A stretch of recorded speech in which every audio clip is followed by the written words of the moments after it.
Welcome back to Slipspace Stories.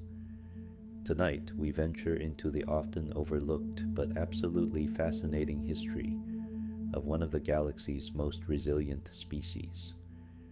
We're exploring the complete chronicle of the Unggoy, known throughout human military records as Grunts.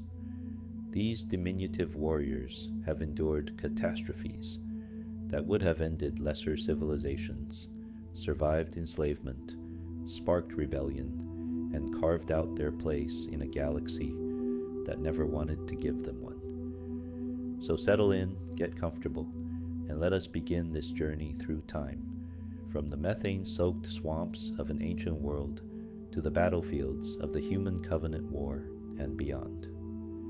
Chapter 1: Origins on Balaho, the world of eternal winter. The story of the Unggoy begins on a world far removed from the comfortable, oxygen-rich environments most species call home. Balaho, designated as Tala 4 in stellar cartography, orbits a massive blue supergiant star, known simply as Tala. This distant planet, the fourth in its system, is a place of harsh extremes and unforgiving conditions, a world that would forge the Unggoy into survivors capable of enduring hardships beyond imagination. Balaho's atmosphere is thick with methane, a poisonous gas to most carbon-based life forms, but the very breath of life for the Unggoy. The planet's surface is a frozen realm of dense swamps, rough tidal coastlines, and vast stretches of permafrost that crack and groan under the weight of crushing seasonal changes. Two natural satellites wheel overhead, Buan and Padpad, their gravitational pull creating extreme tides that reshape the coastlines with every cycle. The planet experiences not one, but two brutal winters each orbital period, times when temperatures plummet to levels that would freeze oxygen solid, when the methane in the atmosphere condenses into snow and ice, covering everything in crystalline sheets. The Unggoy themselves are believed to have evolved from smaller amphibious creatures, primates with distinctly arthropod characteristics that once dwelt in the warmer equatorial swamps of their homeworld. These ancient ancestors lived in tribes, sustaining themselves through hunting small prey and scavenging the remains of larger beasts. They occupied a unique ecological niche, being both predator and prey, hunter and hunted. Their considerable numbers made them a primary food source for Balaho's apex predators, massive creatures adapted to the frigid methane environment. This constant predation drove evolutionary changes deep into the Unggoy psyche. The instinctual fear of larger predators, of anything that didn't resemble their own kind, became hardwired into their genetic memory. It manifested in defensive behaviors, in the tendency to flee when confronted by overwhelming force, in the need to gather in large groups for safety. But it also sparked ingenuity. Those early Unggoy developed defensive weapons and tactics, creating crude implements to ward off the beasts that stalked them through the swamps. They learned to work together, to coordinate their movements, to use their numbers as both shield and spear. Over countless generations, these amphibious primates evolved into the squat, bipedal creatures that would eventually take their place among the stars. Standing approximately 5 feet tall when fully mature, the Unggoy developed a distinctive physiology that marked them as uniquely adapted to their hostile world.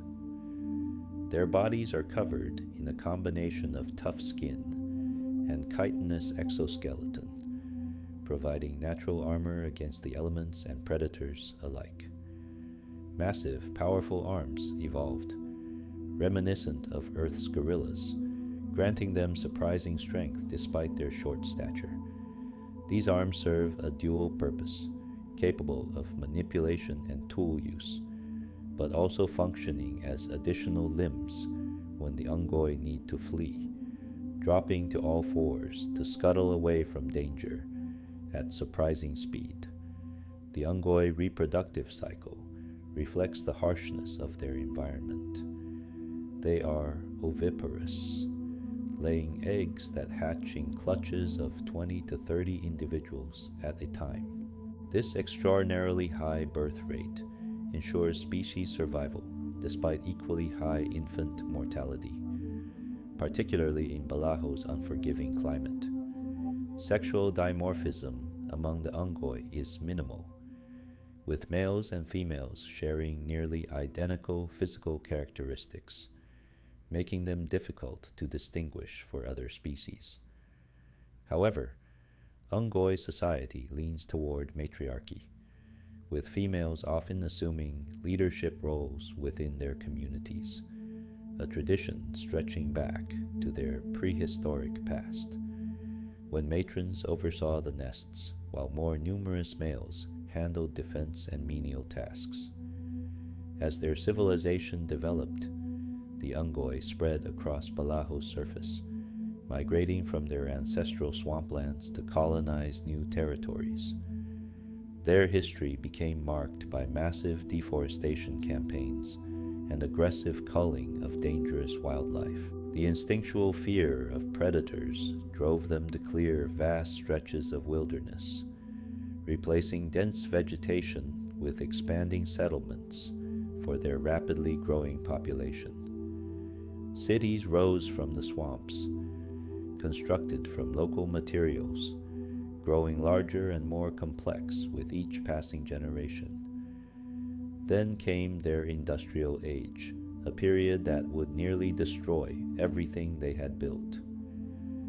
Prior to the activation of the Halo Array, the Unggoy achieved what Forerunner records classify as a Tier 4 society, marking their entry into the space age.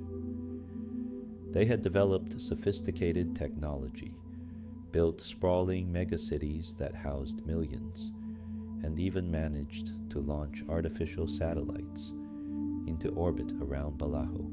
Evidence suggests they established small outposts on Buwan, their larger moon, and sent exploratory vehicles into their star system, seeking resources and knowledge among the neighboring worlds. But success bred catastrophe. The Unggoy civilization's rapid industrialization came at a terrible cost. Factories belched methane-based pollutants into the atmosphere, fundamentally altering its composition. Strip mining operations carved deep wounds into Balaho's surface, extracting resources at unsustainable rates. The planet's delicate biosphere, already strained by the harsh climate, began to collapse under the weight of unchecked industrial expansion. The environmental disaster unfolded with devastating speed. Species after species went extinct as their habitats were destroyed or rendered uninhabitable. Ancient sources suggest that 8 out of every 10 species on Balaho were driven to extinction during this period. The fish populations in the planet's seas were decimated. Avian species that had filled the methane skies disappeared. The ecological web that had sustained life on Balaho for millions of years simply came apart, leaving vast dead zones where nothing could survive. With the environment collapsing, resources became scarce. Food shortages spread across the planet as agricultural systems failed and natural food sources vanished. Competition for survival intensified. What began as local conflicts over dwindling resources quickly escalated into something far worse. A resource war erupted across Balaho. Clan against clan, city against city, each fighting desperately for the means to survive. The war was brief, but absolutely devastating. Entire clans were annihilated. Cities that had stood for generations were razed to the ground. their populations scattered or destroyed. The sophisticated government structures the Unggoy had developed simply ceased to function. What remained was chaos, a fractured species driven to the brink of extinction by their own success, reduced to scattered groups focused solely on immediate survival. The megacities crumbled, their grand structures succumbing to Balaho's harsh conditions without maintenance. The satellite network fell silent as power systems failed and equipment degraded. The outposts on Buon were abandoned, their occupants either recalled home or simply left to die as society collapsed. Any records of this golden age slowly decayed, the primitive data storage systems unable to withstand the passage of time. When Forerunner survey teams later explored the Balaho system, they found only fragmentary remains, technological artifacts stripped of their knowledge, silent monuments to a civilization that had destroyed itself. This was the state of the Unggoy when the Forerunners came, when the great machines descended from the stars to catalog and preserve them from the coming fire. Chapter 2: The Forerunner Index and the Long Recovery. The librarian, that most compassionate of Forerunners, included the Unggoy in her great work. As the Halo Array prepared to sterilize the galaxy of sentient life to starve the flood parasite, she gathered specimens of countless species, preserving them on Installation 00, the Greater Ark, that mighty forge beyond the galaxy's edge. The Unggoy were indexed, their genetic patterns recorded, individuals selected and transported across impossible distances to await the firing of the rings. When the array activated, sending its deadly pulse across the galaxy, the indexed Unggoy survived in stasis, preserved in the Ark's vast habitats, while their homeworld was scoured clean. After the pulse passed and the galaxy was deemed safe, the Forerunner mechanisms reseeded Balaho with life. The Unggoy were returned to their world, placed back into the swamps and coastlands where their ancestors had once thrived. But they were not returned to cities or technology. The Forerunners gave them back their world, but not their civilization. The Unggoy, who awakened on post-array Balaho, found themselves in a world wiped clean, the ruins of their ancient cities already beginning to crumble, their satellites long since fallen from orbit, their history reduced to fragmented myths and half-remembered dreams. The recovery was slow and painful. The Unggoy rebuilt their society from nothing, rediscovering fire, developing tools, learning agriculture all over again. They established new settlements, new tribes, new ways of living, adapted to the harsh conditions that had never really changed. Generation after generation passed, knowledge accumulating slowly, civilization rebuilding piece by piece. But they never regained what had been lost.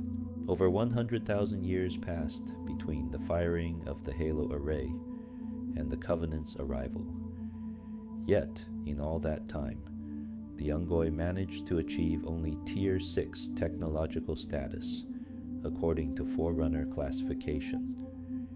They had rediscovered electricity, yes, but space travel remained beyond their reach. The satellites they managed to launch were primitive compared to their ancient predecessors, simple devices barely capable of maintaining orbit. The climate of Balaho worked against them at every turn. The 2 brutal winters each cycle made sustained progress difficult. Settlements had to be built to withstand extreme temperature swings. Resources had to be carefully husbanded to survive the lean seasons. The depleted ecosystem provided far less sustenance than in ages past, forcing the Unggoy to struggle for every scrap of food. Disease was rampant, particularly during the cold seasons, when what the Unggoy called the Blue Death would sweep through their communities, claiming thousands of lives. Their population, once numbering in the billions during their ancient industrial peak, had stabilized at around 320 million by the time the Covenant found them.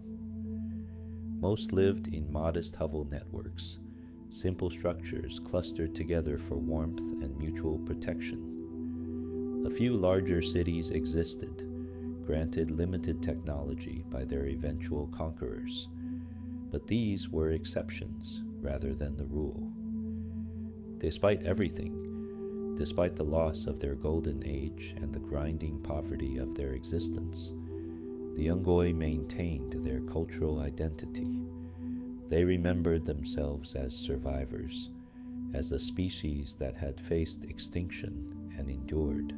They developed a philosophy centered on three pillars: ruggedness, agility, and lethality. Heroes from their history were venerated, their names spoken with reverence. Angnapnap the Enlightened, who brought wisdom to his people. Alpham, who became tolerable, whose charisma united fractious clans. Yayep, the Archdeacon of Indolence, whose strategic brilliance saved countless lives. The Unggoy also developed unique cultural practices. They engaged in various forms of recreation, gambling on contests of skill and chance, playing simple games like hunting rock that required both cunning and dexterity. They consumed infusion narcotics derived from local plants, particularly benzene-based substances that produced pleasant effects in their methane-based biochemistry. They told stories around fires, passing down oral histories that preserved fragments of their lost greatness. Some scholars among other species have wondered at the Unggoy's trajectory. How did a species capable of achieving spaceflight once fall so far that it took them over 100 millennia to rediscover electricity? The answer lies in the severity of their environmental collapse and the specific challenges of Balaho itself. The loss of so much ecological diversity meant that many resources their ancestors had relied upon simply no longer existed. The harsh climate made long-term preservation of knowledge difficult, as records degraded and structures crumbled. And perhaps most importantly, the Unggoy's own psychology worked against them. The fear of large predators, the tendency toward flight over fight, the preference for immediate survival over long-term planning, all these traits, which had served them well as primitive hunters, became limitations when trying to rebuild a technological civilization. Still, they persisted. They survived. They endured the twin winters and the Blue Death and the food shortages and the remnant predators that still stalked Balaho's wilds. They built what they could with what they had, never giving up, never surrendering to the extinction that had nearly claimed them. And then, in the year 2142, according to human calendars, everything changed.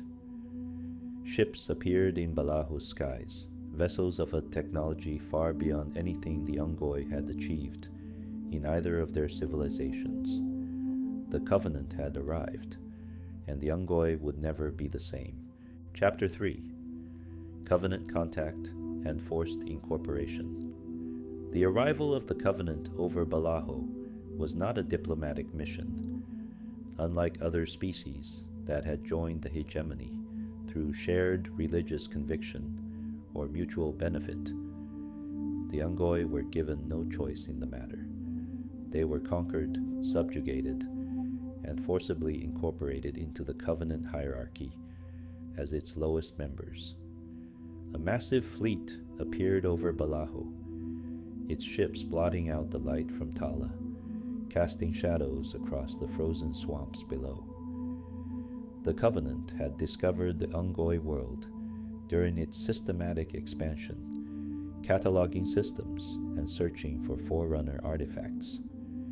What they found was a species struggling to survive on a dying world, technologically primitive but numerous, perfect for exploitation. For many Unggoy, particularly those suffering in Balaho's worst settlements, the Covenant's arrival seemed like salvation. These aliens offered escape from the brutal climate, from the food shortages and the Blue Death, from the grinding poverty that defined existence on their homeworld. The Covenant promised shelter, sustenance, and purpose. Many Unggoy willingly boarded the ships, eager to leave behind the frozen swamps for what they imagined would be a better life among the stars. But not all Unggoy welcomed the Covenant. Some clans resisted, refusing to accept subjugation regardless of what was offered in return. These resistors were dealt with swiftly and brutally. Covenant military forces descended on the holdout settlements, overwhelming any opposition with superior firepower and numbers. Those who would not submit willingly were taken by force, their communities destroyed, their resistance crushed beneath the weight of Covenant might. Balaho itself was ultimately subjugated through a display of overwhelming military power. The Covenant fleet maintained its position over the planet, a constant reminder of who now controlled the Unggoy's fate. Those who boarded the ships learned the truth quickly enough. They were not partners or allies. They were property, a new resource to be exploited by the Covenant hierarchy. The Unggoy became the sixth client race, integrated into the Covenant, the fourth if you don't count the founding species, the Sanghili elites, and the Sanshayum prophets. Their integration occurred approximately 411 years before the end of the Human Covenant War, in the year 2142. By this time, the Covenant was already a well-established empire spanning hundreds of worlds, its hierarchy firmly set, its power unquestioned. The Unggoy were placed at the absolute bottom of this hierarchy. Their technological primitiveness, small stature, and humble demeanor made them perfect for the lowest positions. They were assigned primarily as laborers, performing the physical work that other species considered beneath them. In peacetime, Unggoy could be found everywhere in Covenant society, maintaining equipment, cleaning facilities, moving cargo, performing any task that required strong backs and obedient attitudes. When war came, and war was always coming in the ever-expanding Covenant, the Unggoy served as cannon fodder. They were equipped with basic weapons, given minimal training, and deployed in massive numbers to overwhelm enemy positions through sheer weight of bodies. Their lives were considered expendable, a resource to be spent freely to achieve military objectives. Covenant commanders rarely hesitated to sacrifice hundreds of Unggoy if it meant gaining tactical advantages. The integration process fundamentally changed Unggoy society. Their traditional matriarchal structures were largely ignored by the Covenant, which organized them according to military rank and function, rather than their own cultural hierarchies. Males and females alike were pressed into service, with the Covenant sometimes segregating units by gender, according to Sanghili custom, sometimes mixing them according to operational needs. Despite their low status and harsh treatment, the Unggoy were permitted to retain significant aspects of their cultural identity. They continued to speak their native language among themselves, though they were required to learn enough of the Covenant's trade language to follow orders. They maintained their religious practices, which the Covenant authorities found compatible enough with worship of the Forerunners to be acceptable. They even preserved their naming traditions, keeping the distinctive names that other species found so unusual. Yayap, Dadab, Bapap, Gagao, names that rolled off Unggoy tongues with ease, but sounded like nonsense syllables to others. This cultural preservation was not entirely an act of covenant mercy. The prophets understood that allowing the Unggoy to maintain their identity made them easier to control. A species that remembered itself, that had its own heroes and stories and traditions, was more cohesive and therefore more predictable than one stripped entirely of its past. The Unggoy could be Unggoy, as long as they were obedient Unggoy, but permitting cultural identity did nothing to ease the harsh reality of their existence in the Covenant. The Unggoy quickly discovered that joining this grand alliance meant trading one form of suffering for another. On Balaho, they had faced environmental hardship and scarcity. In the Covenant, they faced contempt, exploitation, and casual cruelty from nearly every other species. The Sangheili, proud warrior elites who prided themselves on honor and martial prowess, viewed the Unggoy with barely disguised disdain. To the Sangheili, the Unggoy were cowards, weak creatures who fled from battle and lacked the noble qualities that defined a true warrior. While Sangheili commanders would work with Unggoy troops, they rarely showed them respect or concern. An elite would sacrifice 100 grunts without hesitation if it served a military objective, viewing them as tools rather than soldiers deserving of consideration.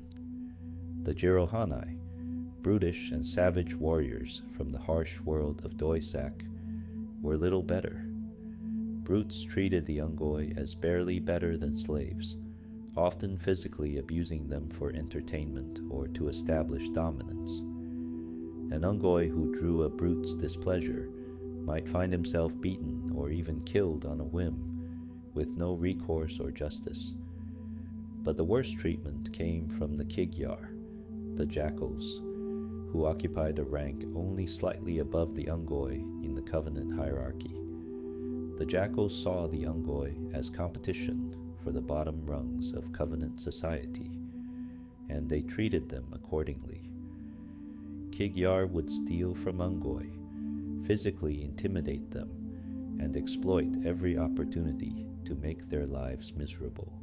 This rivalry festered and grew, building toward an explosion that would eventually shake the very foundations of the Covenant. Chapter 4: Life in the Covenant, Servitude and Adaptation. For the Unggoy, life in the Covenant meant adapting to environments that were fundamentally hostile to their biology while performing tasks that often seemed designed to break their spirits. Yet adapt they did, finding ways to survive and even occasionally thrive in circumstances that would have destroyed lesser species. The most immediate challenge facing any Unggoy in Covenant service was atmospheric. Their methane-based respiration made them utterly incompatible with the oxygen-nitrogen atmospheres preferred by most Covenant species. Every Unggoy was required to wear a combat harness equipped with a methane recycling system. These harnesses became as much a part of Unggoy identity as their own skin, personal life support systems that determined whether they lived or died in hostile environments. The standard Unggoy combat harness featured a breathing mask that covered roughly half of the wearer's face, providing filtered methane directly to their respiratory system. Connected to this mask was a methane storage tank worn on the back, containing the gas in an extremely cold, compressed state. Different harness designs featured different tank configurations. Some had the distinctive triangular tanks that became iconic in human observations of the species. Others featured cylindrical tanks or twin tanks, providing extended operational time. The harnesses also served as rank indicators, with armor color and style denoting an Unggoy's position in the military hierarchy. Orange armor marked the lowest ranks, the miners who formed the bulk of Unggoy military forces. Red armor indicated majors, experienced warriors who had survived enough battles to earn a degree of respect. The rare white or pearl-colored armor marked ultras, the highest-ranking Unggoy, veterans whose combat prowess had earned them leadership positions among their own kind. Black armor designated Special Operations Unggoy, elite troops trained for dangerous missions alongside Sangheili commanders. Each harness included a wrist-mounted readout displaying methane levels in Covenant units, warning the wearer when supplies ran low. This was critical information, as running out of methane meant suffocation and death. Unggoy learned to be acutely aware of their methane reserves, planning their movements to ensure access to refueling stations before their tanks emptied. The Covenant maintained methane facilities throughout its installations, specifically to support its Unggoy workforce, recognizing that dead Unggoy were less useful than living ones, even if they were viewed as expendable. The breathing masks also affected Unggoy communication, muffling their voices and making speech difficult. This limitation actually served them well in some ways, as it gave them an excuse for seeming simple or inarticulate when dealing with other species. Many Unggoy played up this perception, acting dumber than they were to avoid attention or difficult assignments.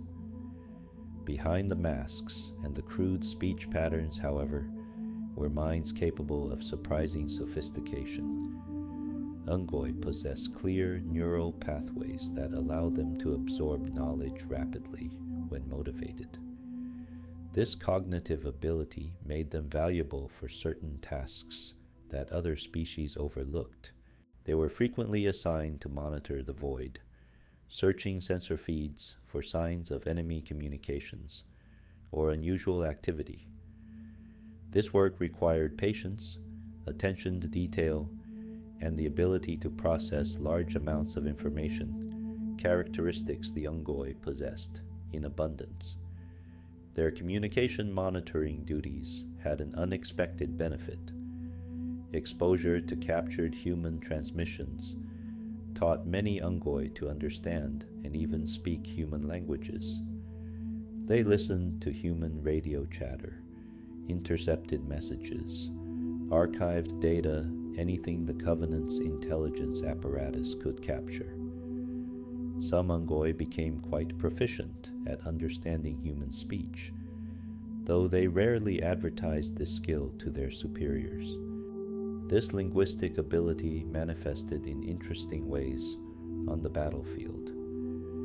Unggoy would sometimes shout taunts or observations in broken English at human soldiers, demonstrating both their understanding and their distinct sense of humor. Their constant chattering, both among themselves and at their enemies, became one of their most recognizable characteristics. Where Sangheili fought in stoic silence and Jiralhanai roared their fury, the Unggoy talked, joked, complained, and commented on everything happening around them. Their social nature extended beyond mere talking. Unggoy formed tight-knit groups within Covenant military units, supporting each other in ways that more individualistic species couldn't understand.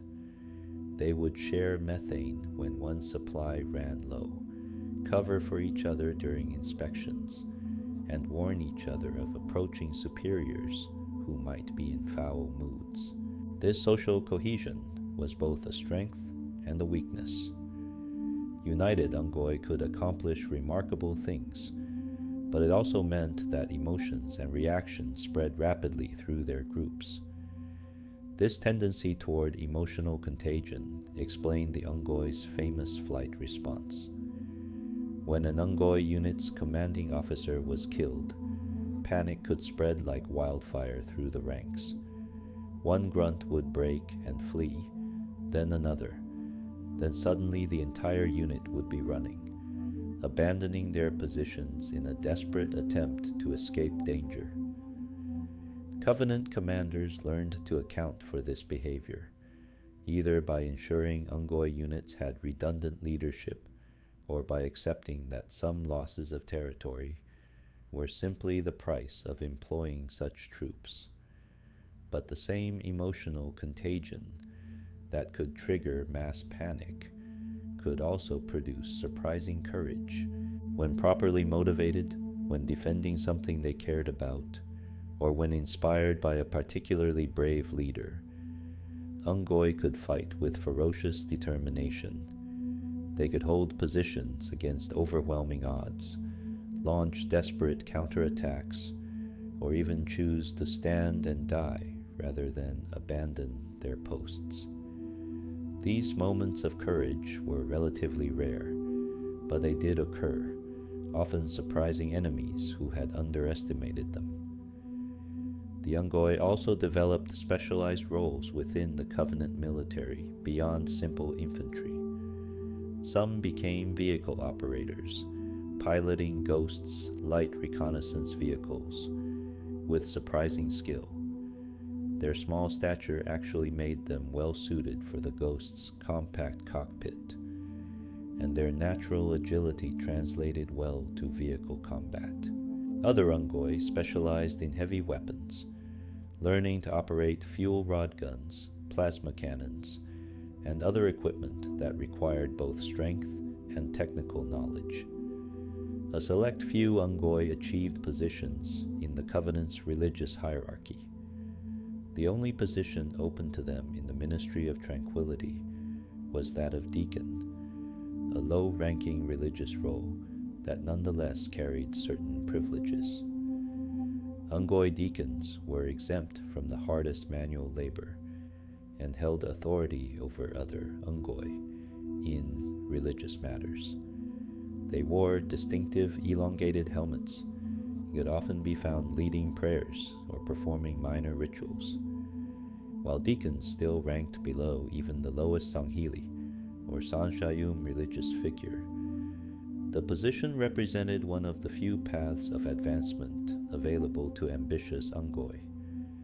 An even rarer achievement was becoming a merchant.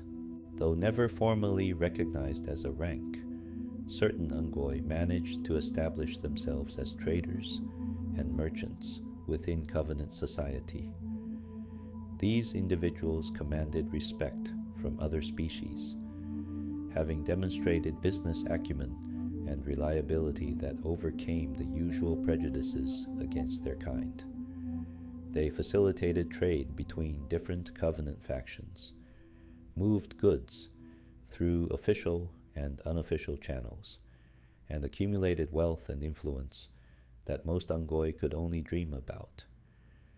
Despite these occasional success stories, the vast majority of Unggoy lived lives of grinding servitude.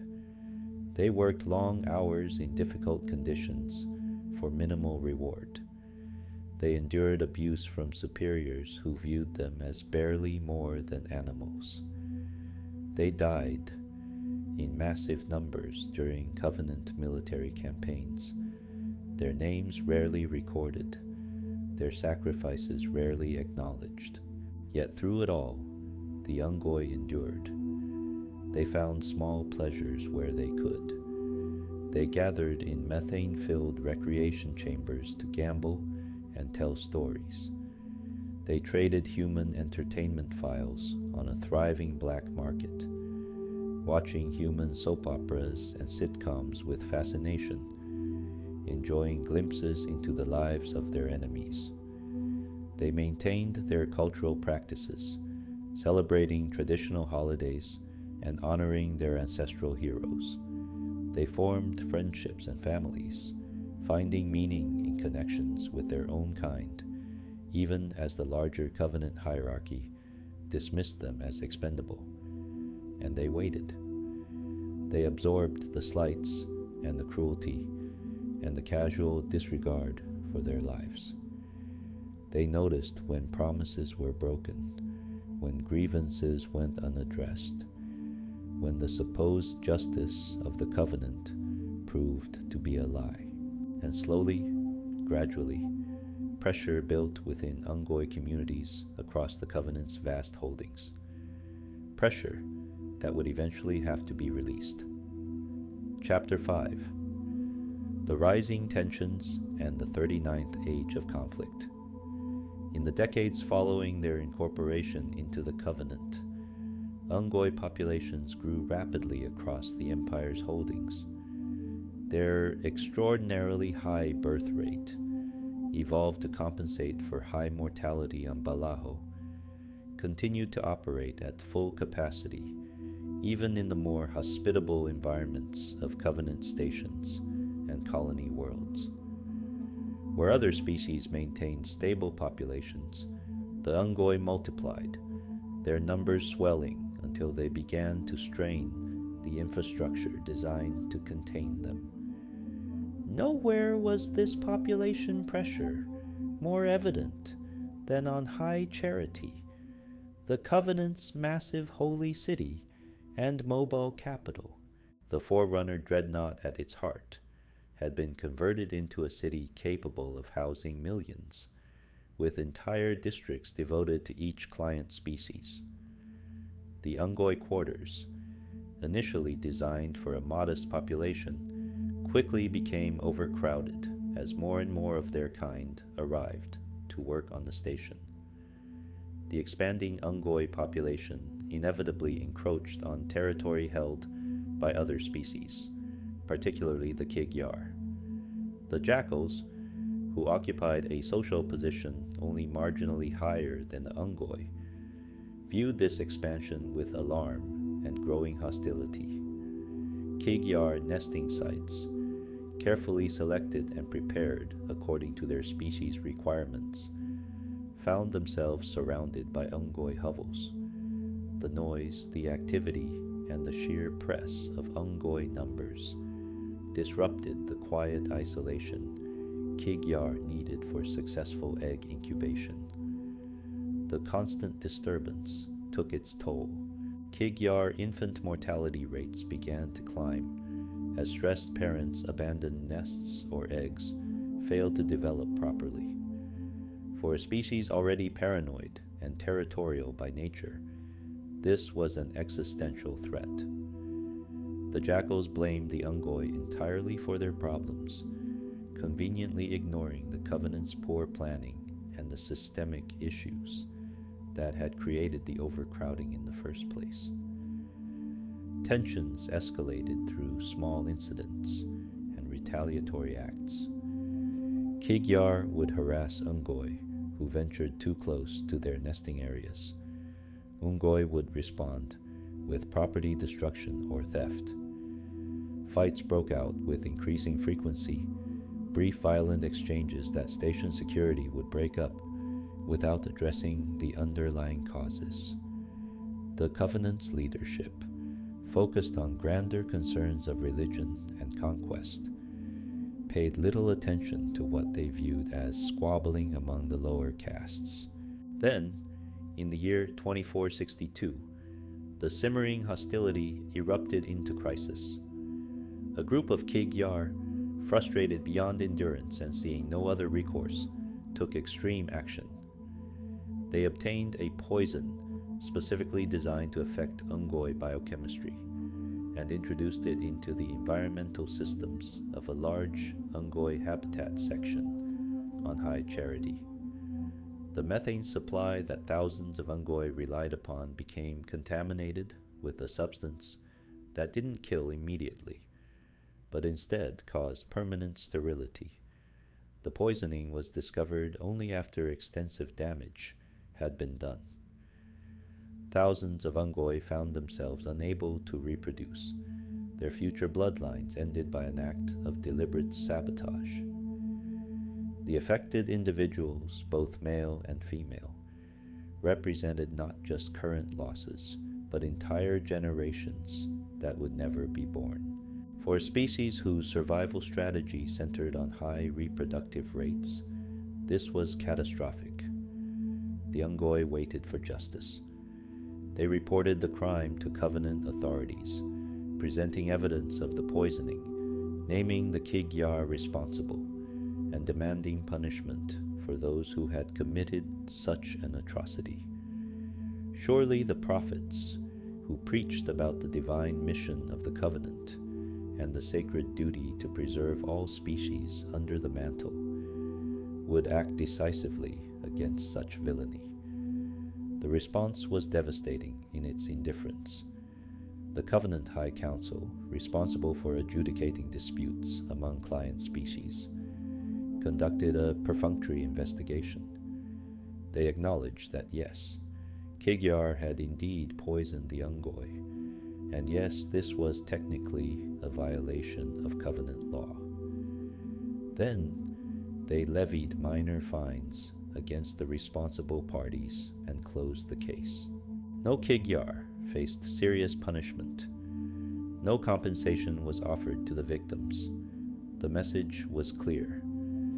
Unggoy lives, even thousands of Unggoy lives, did not matter enough to warrant real justice. Only pressure from the Ministry of Concert, which nominally governed relations between client species, prompted even this minimal response. Without that bureaucratic intervention, the Council would likely have ignored the matter entirely, accepting Unggoy sterilization as merely unfortunate collateral damage in the natural friction between species. The Unggoy community on High Charity was stunned. Then they were furious. The poisoning alone might have been endured as the action of a few rogue individuals, but the Council's response revealed a deeper truth that the Unggoy had long suspected, but never fully confronted. The Covenant did not value them. The Covenant did not protect them. The Covenant viewed them as disposable resources, not as people deserving of rights and dignity. Anger spread through the Unggoy quarters like wildfire. Individuals who had quietly accepted abuse for decades suddenly found their voices. Communities that had never been politically organized began holding meetings, sharing grievances, coordinating responses. The mood shifted from shock to determination. If the Covenant would not give them justice, they would take it themselves. The rebellion began as riots in the Unggoy districts of High Charity. Frustrated and furious, Unggoy attacked Kigyar wherever they found them, settling scores that had been building for years. But the violence quickly escalated beyond simple retaliation. Unggoy turned their anger toward the system that had failed them, targeting Covenant authorities and infrastructure. They seized weapons from armories, overwhelming guards through sheer numbers. They fortified their quarters, preparing to defend themselves against the inevitable response. The uprising spread beyond High Charity to other Covenant installations. Unggoy on remote outposts, on military vessels, on colony worlds heard about the rebellion and joined in. What had started as a localized riot transformed into a species-wide insurrection. Unggoy, who had never imagined defying the Covenant, found themselves swept up in the movement, their own grievances and frustrations finally finding an outlet. The Covenant's records of this period refer to it as the 39th Age of Conflict. a clinical designation that barely hints at the chaos that engulfed their holdings. The rebellion was swift and surprisingly brutal. The Unggoy proved far more capable than the Covenant leadership had anticipated. Centuries of military service, even as cannon fodder, had taught them valuable lessons about tactics, weapons, and coordination. When properly motivated and organized, the supposedly cowardly Grunts transformed into ferocious fighters. High Charity became a war zone. Unggoy forces held entire districts, repelling attempts by Covenant security to retake them. They set ambushes in the station's vast corridors, using their knowledge of the maintenance tunnels and service passages to strike at targets and fade away before reinforcements could arrive. They proved remarkably creative in their violence, adapting Covenant equipment for purposes never intended by its designers. On remote installations, Unggoy forces achieved even more dramatic successes. Several small outposts were overrun entirely, their non-Unggoy populations killed or driven off. Archaeological sites where Unggoy had served as laborers suddenly found those same laborers armed and organized, holding Forerunner ruins against Covenant forces trying to retake them. Military bases saw Unggoy support personnel turn on their commanders, seizing weapons and vehicles to join the fight. The sheer numbers involved made the rebellion a serious threat. Unggoy formed the majority of the Covenant's labor force and a significant portion of its military personnel. When they turned hostile, the entire Empire's operations suffered. Supply chains broke down, construction projects halted, military campaigns found themselves short of troops and support personnel. The Covenant suddenly realized just how dependent they had become on the very species they had most exploited. Even the vaunted Sanghili found themselves challenged. Elite warriors, accustomed to brushing aside Unggoy as negligible threats, discovered that organized and determined Grunts were another matter entirely. The elites still held advantages in training, equipment, and individual combat ability, but the Unggoy had numbers and the righteousness of their cause. Battles that should have been easy victories for Covenant forces turned into grinding slogs as wave after wave of Unggoy attackers pressed forward, willing to die for their newfound freedom. Chapter 6: The Arbiter's Solution and Aftermath. The Covenant's leadership realized they faced a genuine crisis. The Unggoy rebellion could not be allowed to continue. If it succeeded, if the Grunts actually managed to break free of Covenant control, it would shatter the carefully maintained hierarchy that kept the Empire functioning. Other species might follow the Unggoy's example, leading to the complete disintegration of Covenant society. Traditional military responses were proving insufficient. Sanghili warriors could defeat Unggoy forces in battle, but the rebellion kept growing, fed by decades of accumulated grievances and the recent proof that the Covenant could not be trusted to provide justice. Simply crushing the rebels with overwhelming force would work eventually, but the casualties on both sides would be enormous, and the time required might allow the rebellion to spread even further. The prophets made a decision that reflected both the Covenant's ruthlessness and its pragmatic willingness to employ extreme measures. They appointed an arbiter, a disgraced Sanghili warrior, given a chance to redeem himself through a suicide mission. In this case, however, the mission was not expected to be suicidal. The arbiter, a warrior named Heki Gibadi, was given command of a substantial fleet and a clear objective: End the Unggoy rebellion by any means necessary. The Arbiter recognized that a prolonged ground campaign would be costly and time-consuming. The Unggoy's rapid reproduction rate meant that even heavy casualties could be replaced relatively quickly if the rebellion had time to consolidate. He needed a solution that would break the Unggoy's will to resist quickly and decisively. That would make continuing the rebellion unthinkable. His solution was elegant in its cruelty. He took his fleet to Balaho. The Unggoy homeworld had remained relatively untouched during the rebellion. Most of its population lived simple lives, farming and hunting, largely unaware of the chaos their off-world cousins had unleashed. These billions of Unggoy on Balaho had no part in the rebellion, no responsibility for the uprising. They were simply living their lives under covenant governance, as they had for over 300 years. The Arbiter's fleet arrived in orbit and immediately began broadcasting to every Covenant facility in the system. The transmissions were picked up on High Charity and other stations where Unggoy forces were still fighting. What the rebels saw was their homeworld under siege, Covenant warships filling its skies. Then the glassing began. Covenant plasma weapons, designed to reduce planetary surfaces to molten glass, struck Balaho from orbit.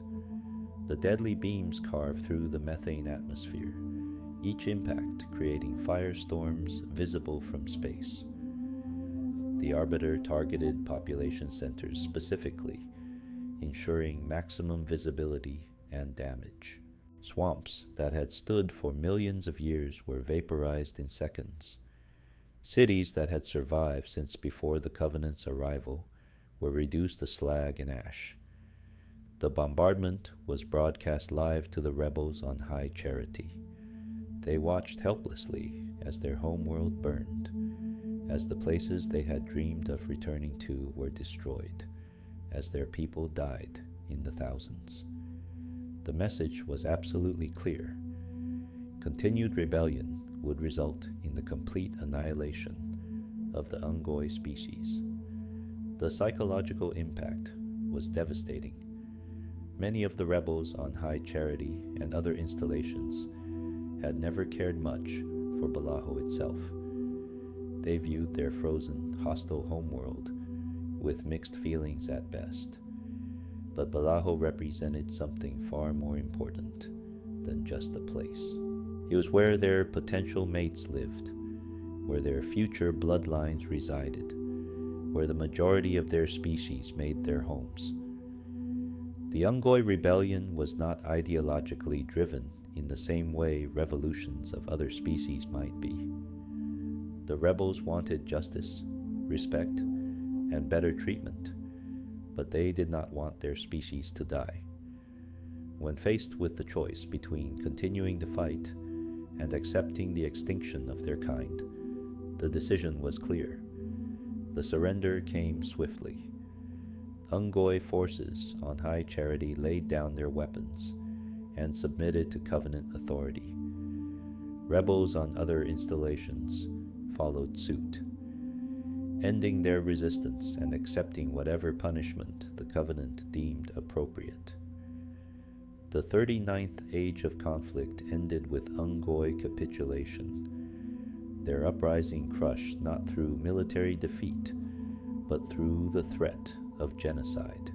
The glassing of Balaho stopped, but the damage was done. Significant portions of the planet's surface had been reduced to molten waste. Thousands, possibly tens of thousands, of Unggoy had died in the bombardment. Ecological damage added to the burdens a world already struggling to support life. The scars would remain visible for generations, a permanent reminder of the price of rebellion. The aftermath brought changes that surprised many observers. The Covenant could have simply returned the Unggoy to their previous status, perhaps with harsher restrictions to prevent future uprisings. Instead, the Sanghili, who had borne the brunt of combat against the rebels, made an unexpected recommendation. The elites had gained a new respect for the Unggoy during the rebellion. They had seen these supposedly cowardly creatures fight with determination and ferocity when properly motivated. They had witnessed Unggoy tactical coordination, creative use of weapons, and willingness to sacrifice for their cause. The Sanghili, who valued martial prowess above most other qualities, recognized that the Unggoy possessed warrior virtues that had simply never been properly cultivated. Following Sanghili tradition, which emphasized honor even toward defeated enemies, the elites advocated for the Unggoy to be formally integrated into the Covenant military as armed infantry rather than unarmed cannon fodder. They pushed for Unggoy troops to receive proper training, better equipment, and recognition as soldiers rather than expendable bodies. The Covenant leadership, still shaken by how close the rebellion had come to causing serious damage, accepted this recommendation. Unggoy would be permitted to bear arms, to undergo military training, to hold ranks and positions that had previously been denied to them. They would receive better treatment, at least by military standards, and would have clearly defined roles within the Covenant war machine. This was not altruism. The Covenant recognized that properly trained and equipped Unggoy made better soldiers than the untrained masses they had previously deployed. Happy grunts, or at least grunts, who weren't actively miserable, worked harder and fought more effectively. Giving the Unggoy some concessions cost the Covenant little and gained them a more reliable military force. Still, the changes represented significant improvements in Unggoy lives. Combat training meant they were more likely to survive battles. Better equipment increased their effectiveness and their survival rates. Military ranks gave them something to strive for, a path of advancement within the system. It wasn't freedom, and it wasn't equality, but it was more than they had possessed before the rebellion. The Unggoy who had led the uprising were executed or disappeared into Covenant prisons, their fates never publicly acknowledged. The species as a whole was officially forgiven, as was Sanghili tradition, but individuals who had been too prominent were quietly eliminated to prevent future problems. The message was clear. The species could survive, but those who led rebellions against the Covenant would not. For the Unggoy people, the 39th Age of Conflict became a defining moment in their history. They had stood up to the most powerful empire in the galaxy and survived. They had not won, not really, but neither had they been completely crushed. They had forced the Covenant to acknowledge them as more than just expendable labor. The price had been terrible, paid in the blood of their people and the scorched surface of their homeworld. But something had been gained. The rebellion also revealed truths about Unggoy character that other species had missed or dismissed. The Covenant had thought them cowards, weak creatures who fled from danger. What they had actually been was pragmatic, choosing survival over pointless death. When given cause to fight, when their survival actually depended on combat rather than flight, the Unggoy proved they could be as ferocious as any species in the galaxy. They could coordinate, strategize, adapt, and persevere through conditions that would break lesser beings. This knowledge would prove important in the conflicts to come. The galaxy was about to witness the beginning of a war that would dwarf the Unggoy rebellion, a conflict that would eventually destroy the Covenant itself and reshape the political landscape of the entire Milky Way. And in that great war, the Unggoy would play their part, fighting and dying in numbers that would make the casualties of their rebellion seem insignificant by comparison. But that struggle still lay decades in the future. For now, in the aftermath of the 39th age of conflict, the Unggoy returned to their duties, forever changed by what they had attempted and what they had survived. Chapter 7: Biology, Methane, Dependency, and Environmental Adaptations. To truly understand the Unggoy and their place in galactic history, we must examine the fundamental biological realities that shaped their existence and dictated so many of their limitations and advantages throughout their long journey from primitive tribes to spacefaring civilization to subjugated soldiers. The Unggoy are classified scientifically as squat bipedal, xenoarthropodal vertebrates, a complex designation that speaks to their unique evolutionary path.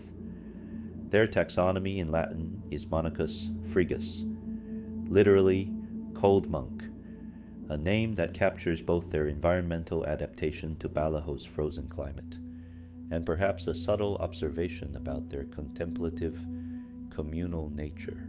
An adult Unggoy stands approximately 150 to 175 centimeters tall, roughly 5 to 5.5 feet in human measurements.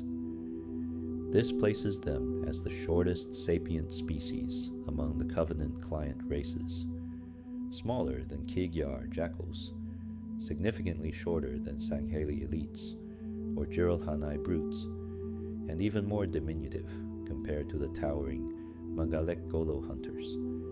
Yet this small stature belies surprising physical capabilities. The Unggoy body plan reflects millions of years of adaptation to hostile environments and constant predation. Their skin varies in coloration from mottled green-gray to brown, with some individuals displaying orange or reddish tones. This skin is tough and resilient, providing natural protection against Balaho's harsh conditions. But the Unggoy's true defensive adaptation is their chitinous exoskeleton, a hard, articulated shell that covers significant portions of their body, particularly along the back, shoulders, and limbs. This exoskeleton serves multiple functions. It provides armor against physical trauma, helping protect vital organs from impacts that would injure purely soft-bodied creatures. It also offers some defense against temperature extremes, insulating against both the bitter cold of Balaho's winters and the occasional heat of more temperate environments. The plates are articulated, connected by flexible tissue that allows a full range of motion despite the armor's rigidity. The most distinctive feature of Unggoy physiology is their massive, powerful arms. These limbs are disproportionately large compared to their torso and legs, muscular and capable of generating surprising force. An Unggoy's arms end in hands with opposable digits, allowing for tool use and fine manipulation, but the overall structure is reminiscent of gorilla forelimbs, built for power and multi-purpose functionality. These arms enable the Unggoy's characteristic quadrupedal movement when necessary. While they normally walk upright on their legs like humans, an Unggoy in full flight will drop to all fours, using their powerful arms to propel themselves forward at remarkable speed. This mode of locomotion reflects their evolutionary history as prey animals, creatures that needed to escape from larger predators through whatever means proved most effective. The Unggoy skeletal structure is reinforced to support both their exoskeleton and their muscular build despite their small size. Their bones are dense and strong, able to withstand significant physical stress. This resilience explains how Unggoy can survive falls and impacts that might cripple creatures of similar mass, though their armor and combat harnesses provide additional protection that makes gauging their natural durability difficult. Their sensory organs are well developed.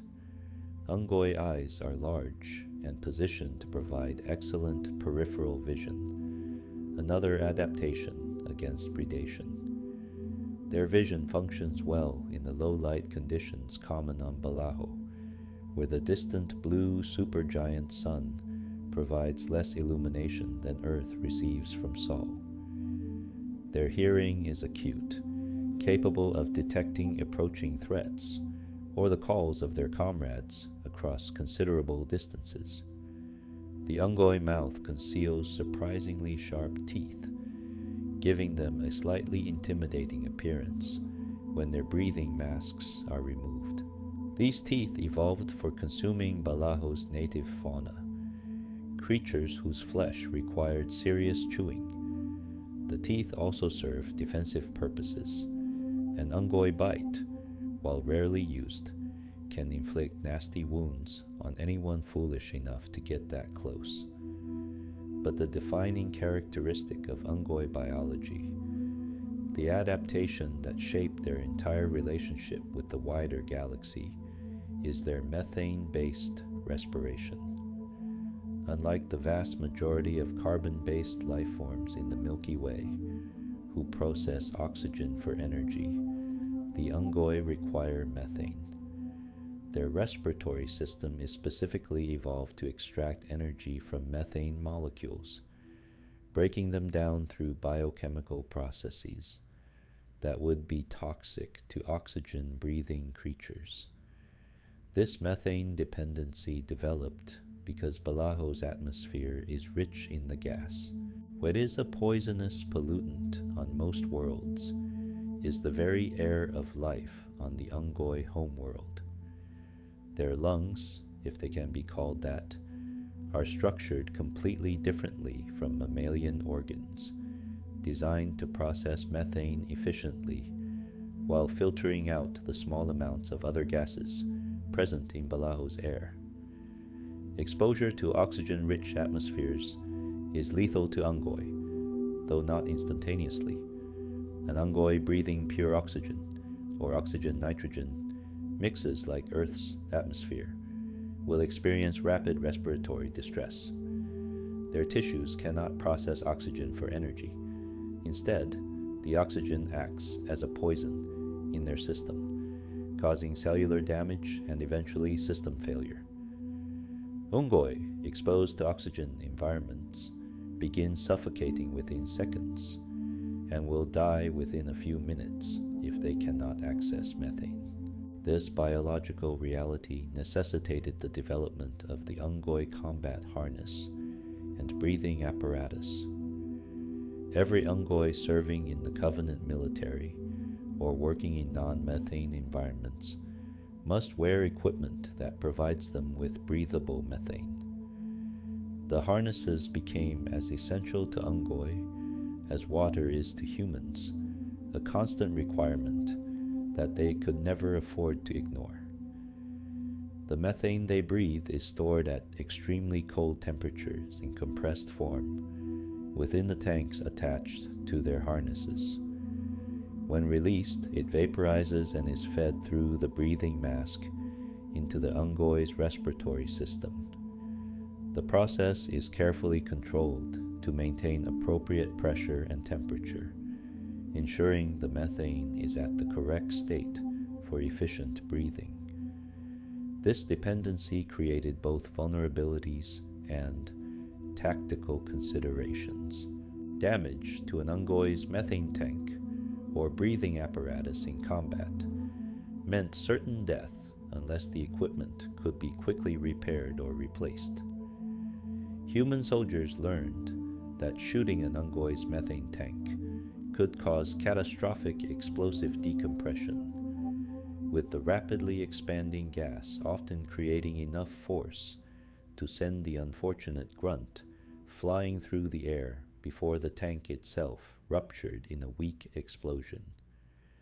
The wrist-mounted readouts on Unggoy combat harnesses displayed remaining methane levels, measured in Covenant standard units that most other species never bother to learn. An experienced Unggoy warrior became acutely aware of his methane consumption rate, knowing how different activities depleted his supply. Running consumed more methane than standing. Fighting required more than resting. Every Unggoy learned to manage his reserves carefully, always aware of where the nearest refueling station or methane cache could be found. Covenant installations maintained extensive methane infrastructure to support their Unggoy populations.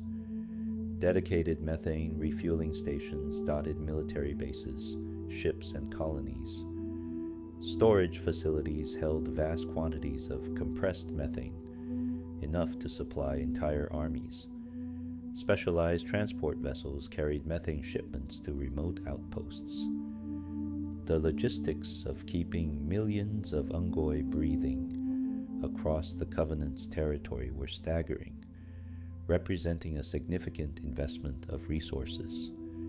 Some environments could support Unggoy without artificial breathing apparatus.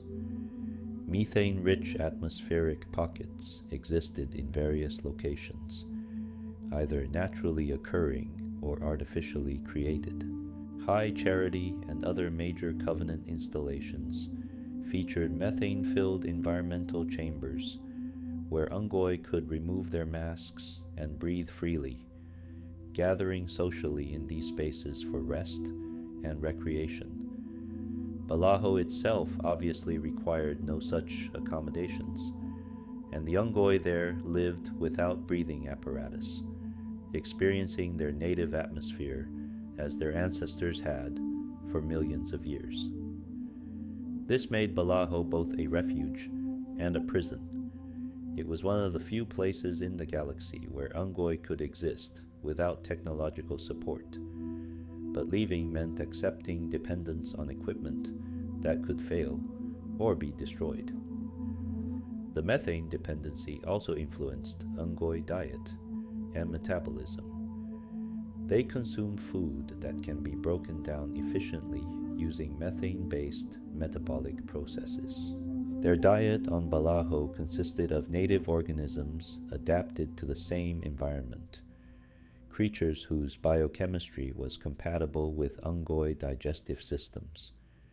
In Covenant service, they were provided with specially formulated rations, often delivered through the infamous food nipples that became a source of both sustenance and humor among their kind. These food nipples were simple feeding tubes that dispensed nutrient paste directly to Unggoy troops.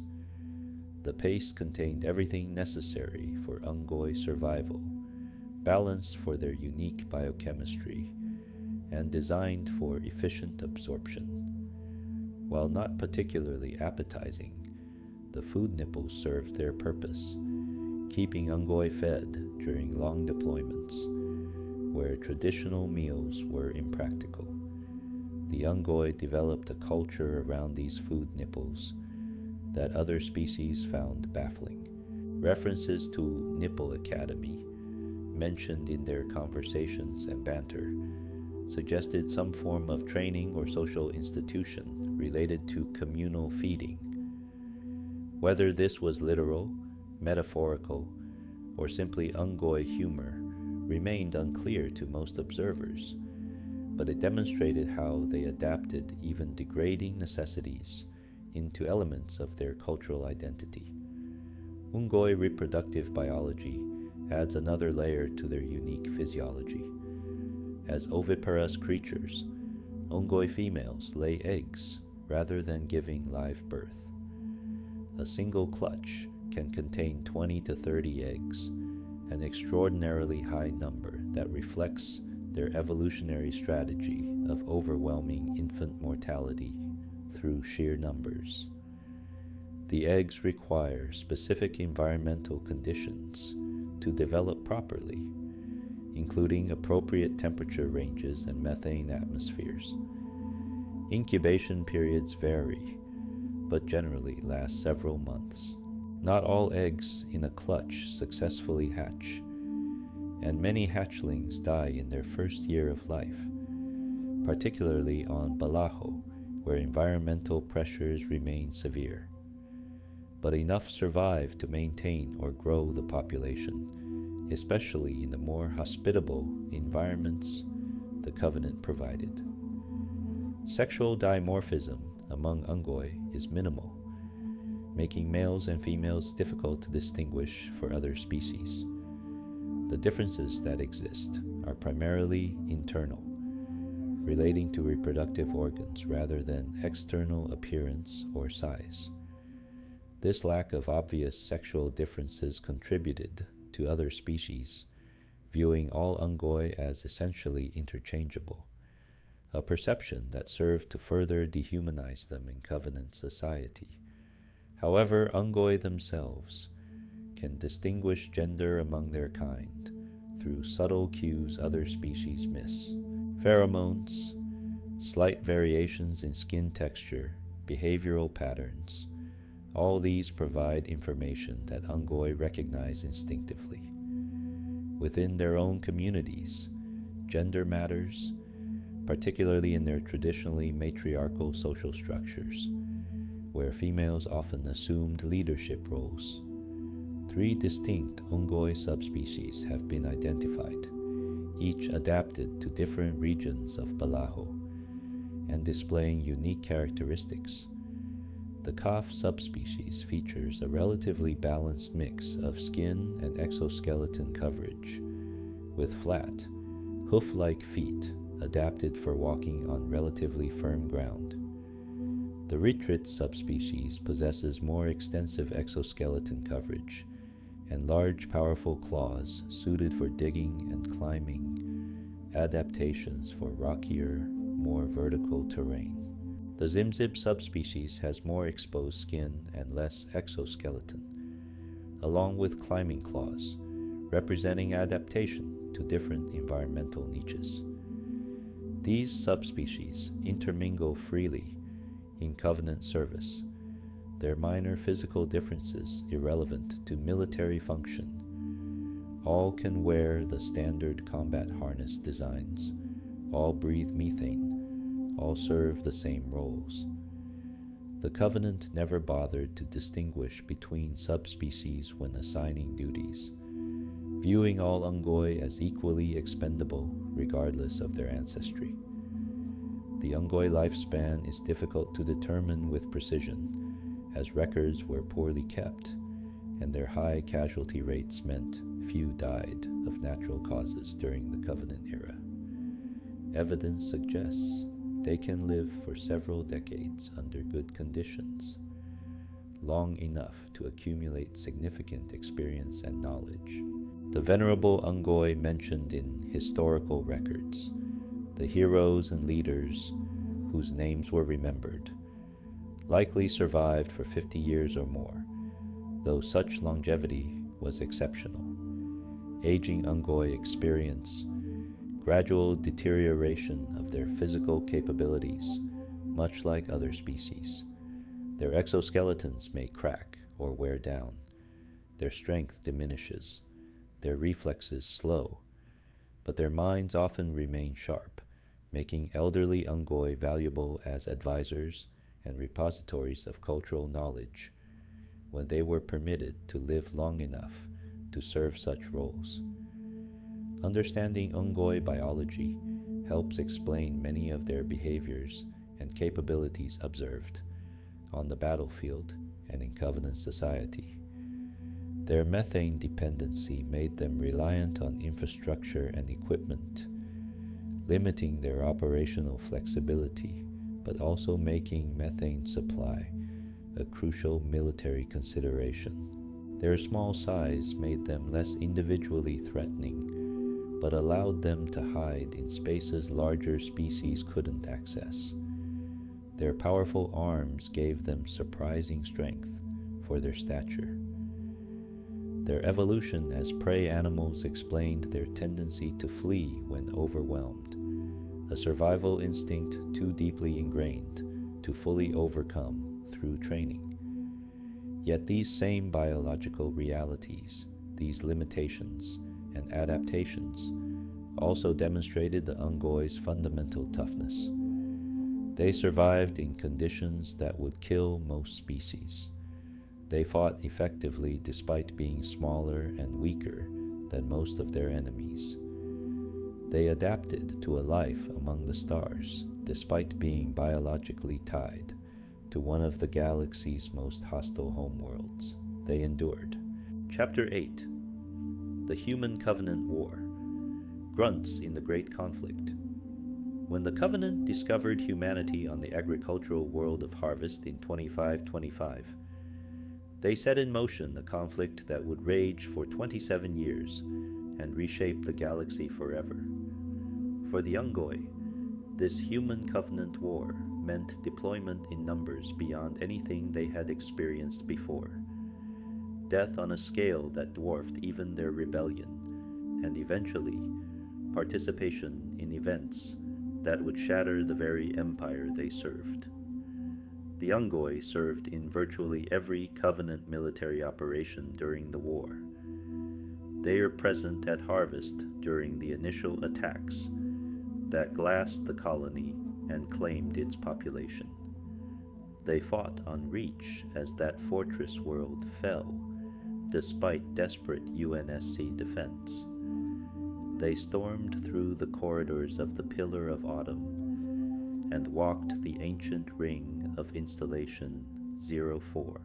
They died in their thousands on Earth's surface, on colonial worlds, on Forerunner installations, and in the void of space. Their primary role throughout the war remained as infantry, the basic foot soldiers that formed the foundation of Covenant ground forces.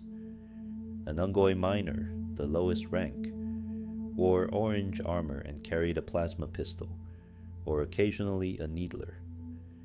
These miners made up the bulk of Unggoy forces, deployed in large numbers to overwhelm defensive positions, or provide suppressing fire while more elite troops maneuvered for killing blows.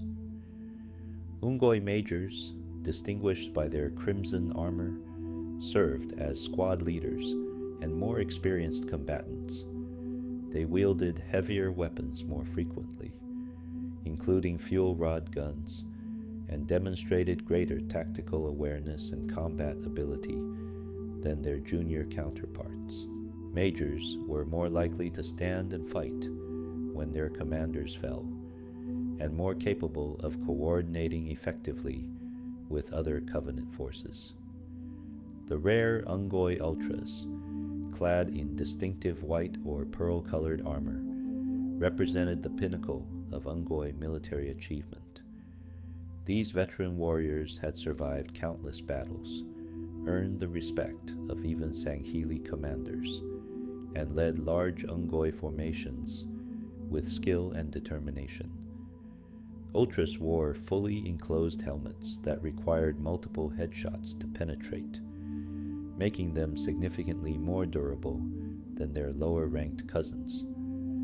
When encountered, an Ultra often signaled the presence of a particularly dangerous Covenant force. Special Operations Unggoy wore jet-black armor matching their Sangheli commanders, and participated in the most dangerous and critical missions. These elite troops were handpicked for their skill, loyalty, and courage, trained to operate alongside Special Operations Sangheli in high-risk environments. They utilized advanced equipment, including active camouflage, and carried the best weapons available to their species. A Special Operations Unggoy was a different creature entirely from the panicking miners that human troops often encountered first. The heretic Unggoy, those who followed Sessa, refugee in his break from Covenant orthodoxy, wore distinctive golden brown armor with exposed mouth breathers. These renegades fought both Covenant and human forces in the gas mine above Threshold, defending their new beliefs until the combined forces of the Arbiter and Urtas Vadum eliminated them. Throughout all these variants and roles, certain constant behaviors defined Unggoy combat effectiveness. They typically fought in groups, with minors providing mass fire, while majors or ultras directed them. When commanded by Sanghili, or Jiralhanai leaders, Unggoy formations could be quite effective, using coordinated tactics and suppressing fire to support their superiors' more direct assaults. But when their leaders fell, when the elite or brute commanding them died, Unggoy behavior often changed dramatically. Panic could spread through the ranks like wildfire. One grunt would break and run, then another, until the entire unit scattered in all directions, abandoning positions and weapons in desperate flight. This tendency made Covenant commanders cautious about leaving Unggoy units without direct supervision, knowing they might rout at any moment. Yet the flight response wasn't universal or inevitable. Some Unggoy, particularly veterans and those with strong bonds to their units, would continue fighting after their commanders died. Others would even seek revenge, becoming more aggressive and dangerous rather than less. And in some circumstances, when properly motivated or defending something they valued, Unggoy would hold positions with suicidal determination, fighting to the last rather than surrendering or retreating. Human forces developed mixed perspectives on Unggoy opponents. On one hand, individual grunts were considered easy kills, especially compared to elites or even jackals. A single pistol shot to the head would drop an orange armored miner instantly. Their tendency to panic and flee made them seem more like obstacles than serious threats. Their comical dialogue and sometimes absurd behavior, like sleeping on duty or engaging in panicked conversations mid-battle, made them seem almost pathetic. On the other hand, experienced UNSC troops learned never to underestimate Unggoy in numbers. A squad of grunts with needlers could shred shields and pierce armor with disturbing efficiency. Unggoy wielding fuel rod guns posed serious threats to vehicles and infantry alike. Their plasma pistols, when overcharged, could strip shields with a single shot, leaving targets vulnerable to follow-up attacks. And grunts employing grenades, particularly plasma grenades, could turn confined spaces into deadly kill zones. Smart UNSC soldiers targeted grunts efficiently but carefully. The common tactic was to eliminate the Covenant commander first, hoping to trigger a grunt rout that would remove multiple enemies from the battle, without expending additional ammunition. When that failed, methodical elimination of grunts proceeded based on threat assessment. Needler-wielding grunts received priority targeting due to their shield-stripping capabilities. Fuel rod gunners had to be neutralized quickly before they could devastate infantry positions or destroy vehicles. The plasma pistol-carrying miners seemed least threatening until they started overcharging their weapons, at which point they demanded immediate attention. And any grunt that seemed too calm, too focused, too unwilling to flee, probably a major, ultra, or special operations trooper, demanded respect and careful engagement. Certain specialized Unggoy roles emerged during the war that became particularly memorable to human survivors. The suicide grunts, fanatical individuals who charged enemies while carrying active plasma grenades in each hand, terrified anyone who encountered them. These zealots would sprint toward their targets, closing distance as quickly as possible before detonating, taking themselves and anyone nearby in the explosion. The Covenant deployed suicide squads, particularly in desperate situations, or when attacking hardened positions, where traditional tactics proved insufficient. Some Unggoy served as vehicle operators, piloting ghosts with surprising skill.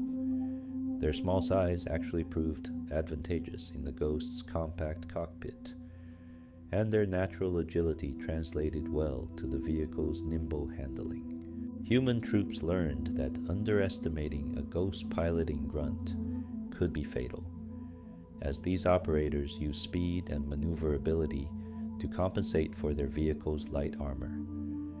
A select few Unggoy even operated heavier vehicles, or served as gunners on wraiths and other Covenant armor. While less common than ghost pilots, these vehicle specialists demonstrated that Unggoy could handle complex machinery when given the opportunity and training. Their effectiveness varied, but the fact that they could operate such equipment at all spoke to capabilities the Covenant had long underutilized. The Unggoy also served extensively in non-combat roles that were essential to Covenant military operations. They maintained equipment, loaded supplies, transported material, operated communication systems, and performed countless other support functions. These rear echelon Unggoy rarely faced combat directly, but their work enabled the Covenant war machine to function. Human strikes on Covenant supply lines often killed more support personnel than combat troops, and many of those casualties were Unggoy performing their unglamorous but necessary duties. Aboard Covenant warships, Unggoy served as crew members, damage control specialists, and general laborers. They maintained the massive vessels, repaired damage during and after battles, and operated various systems under the direction of higher-ranking species. Their small size allowed them to access cramped spaces that Sanghili or Jiralhanai couldn't reach, making them valuable for certain maintenance tasks despite their low status.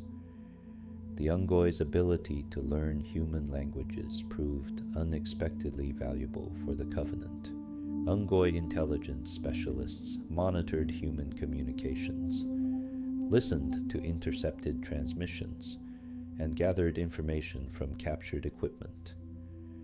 Their clear neural pathways and rapid knowledge absorption made them well suited for this work, though the Covenant rarely acknowledged their contributions. Many Unggoy became quite proficient at understanding English and other human languages, knowledge they sometimes used to taunt or confuse human soldiers in combat. As the war progressed and years became decades, the Unggoy accumulated battle experience that transformed them from mere cannon fodder into genuinely capable soldiers. The survivors, the Grunts, who lived through battle after battle, developed skills and wisdom that made them far more dangerous than the untrained miners fresh from Balaho. These veterans understood tactics, recognized threats, coordinated effectively, and fought with a competence that surprised enemies who expected them to be pushovers. Yet for all their individual improvement, the Unggoy remained trapped in a fundamentally exploitative system. Their casualties were astronomical, far exceeding those of any other Covenant species in both absolute numbers and percentage of their military population. Covenant commanders spent Unggoy lives freely, viewing them as an abundant resource rather than soldiers deserving of protection or consideration. The exact number of Unggoy deaths during the 27-year war remains unknown and unknowable. Covenant record-keeping for low-ranking casualties was minimal at best, and the Unggoy themselves lacked the infrastructure to memorialize their fallen. Conservative estimates suggest millions of Unggoy died during the war, but the true number could easily be tens of millions or more. Entire generations of Unggoy were fed into the meat grinder of the human Covenant War, dying on worlds whose names they never learned for a cause they barely understood. This ongoing slaughter had long-term demographic effects on the Unggoy population. Despite their high birth rates, the constant attrition of military service meant that Unggoy numbers likely decreased during the war years, rather than growing as their reproductive capacity would suggest. The species was being bled dry, losing members faster than they could replace them, a slow genocide disguised as military service. Individual Unggoy experiences varied wildly. Some served in relatively safe positions far from active combat, living through the war with little direct exposure to danger. Others saw constant action, assigned to the most dangerous operations, surviving through luck and skill until their fortune ran out. A few achieved genuine glory, performing acts of heroism or skill that earned recognition even from other species, though such acclaim was rare and often fleeting. The Unggoy's perspective on the war itself seems to have been largely pragmatic. They fought because they were ordered to fight, died because the Covenant demanded their deaths, and endured because endurance was what they did best. Few Unggoy showed enthusiasm for the religious aspects of the conflict, the divine mission to activate the Halo Array and embark on the great journey. For most, the war was simply another hardship to survive, another trial imposed by an uncaring universe. Human observation of Unggoy behavior during the war revealed glimpses of their culture and character that military reports sometimes missed. Unggoy talked constantly, maintaining running commentaries on battles, complaining about conditions, joking with each other, expressing their thoughts in ways more taciturn species did not. They showed fear openly, discussing their terror and their desire to survive, rather than hiding such emotions behind warrior stoicism. They also displayed loyalty to their own kind that transcended the Covenant's rigid hierarchy. Unggoy would sometimes try to rescue wounded comrades, even in the face of human firepower. They remembered their fallen, occasionally mentioning names of dead friends during battles weeks or months later. They maintained social bonds that helped them cope with the constant stress and danger of military service. This social cohesion became both strength and liability. United Unggoy fought more effectively, their morale and coordination improving when they felt connected to their units. But it also meant that trauma spread quickly through Unggoy formations. When one witnessed something horrible, when one panicked or broke, others often followed, creating cascading failures in unit cohesion. Chapter 9. Notable Individuals and Unggoy Heroes. Among the millions of Unggoy who lived and died during the Covenant era, a handful of individuals stand out, their names remembered, their stories told.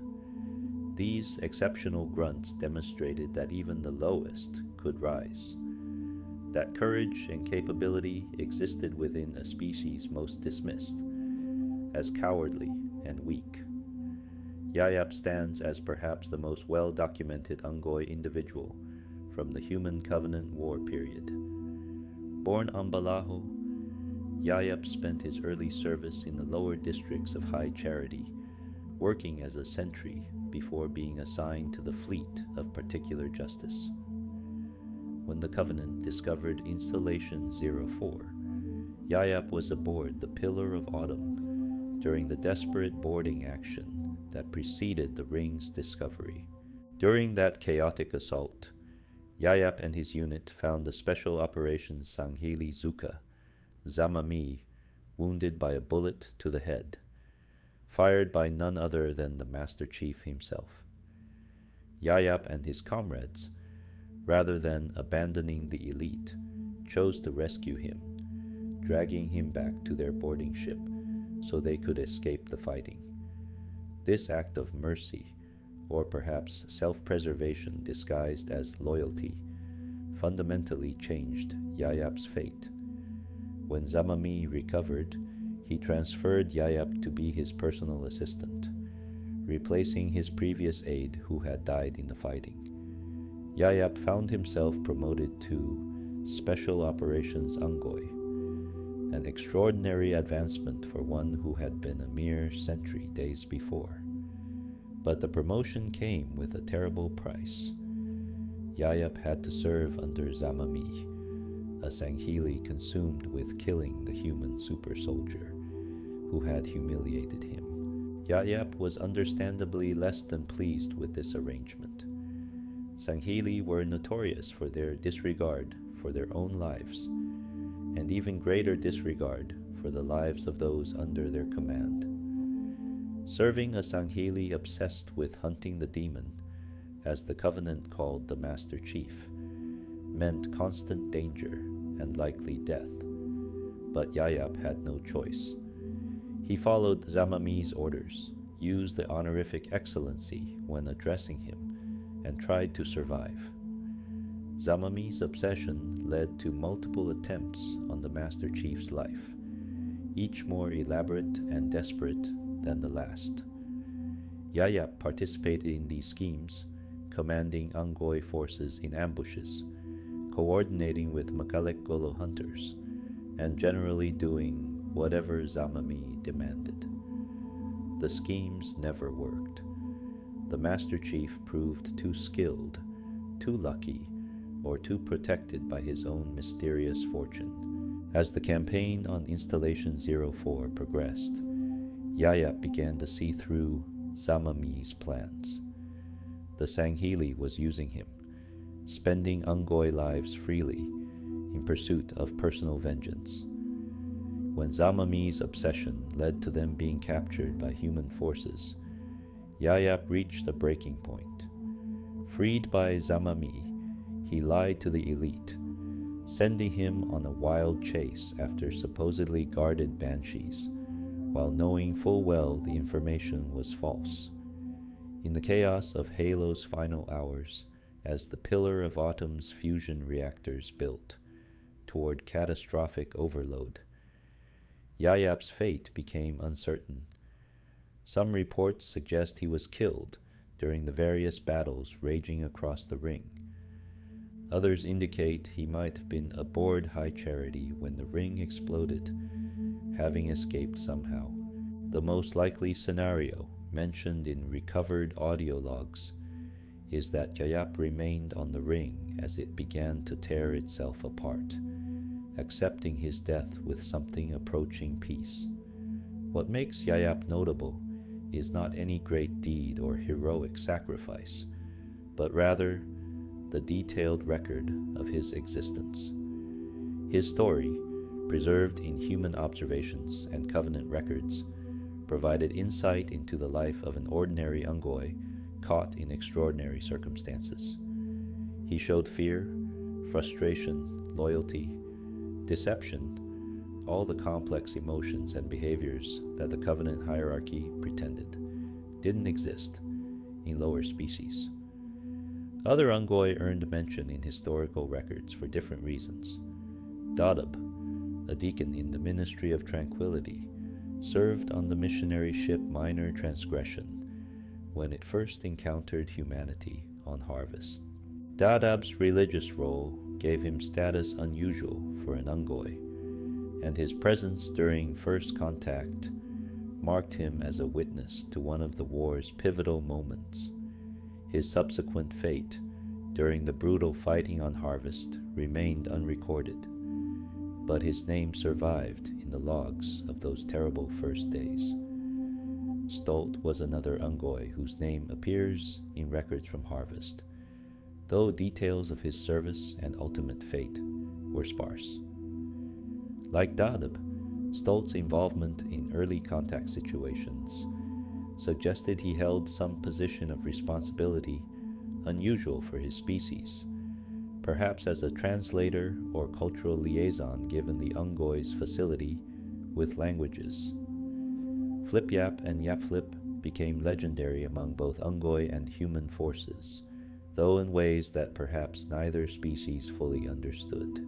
The confused recounting of their story, the uncertainty about which was which, the references to Nipple Academy, all of this entered the mythology of the war, in ways both humorous and poignant.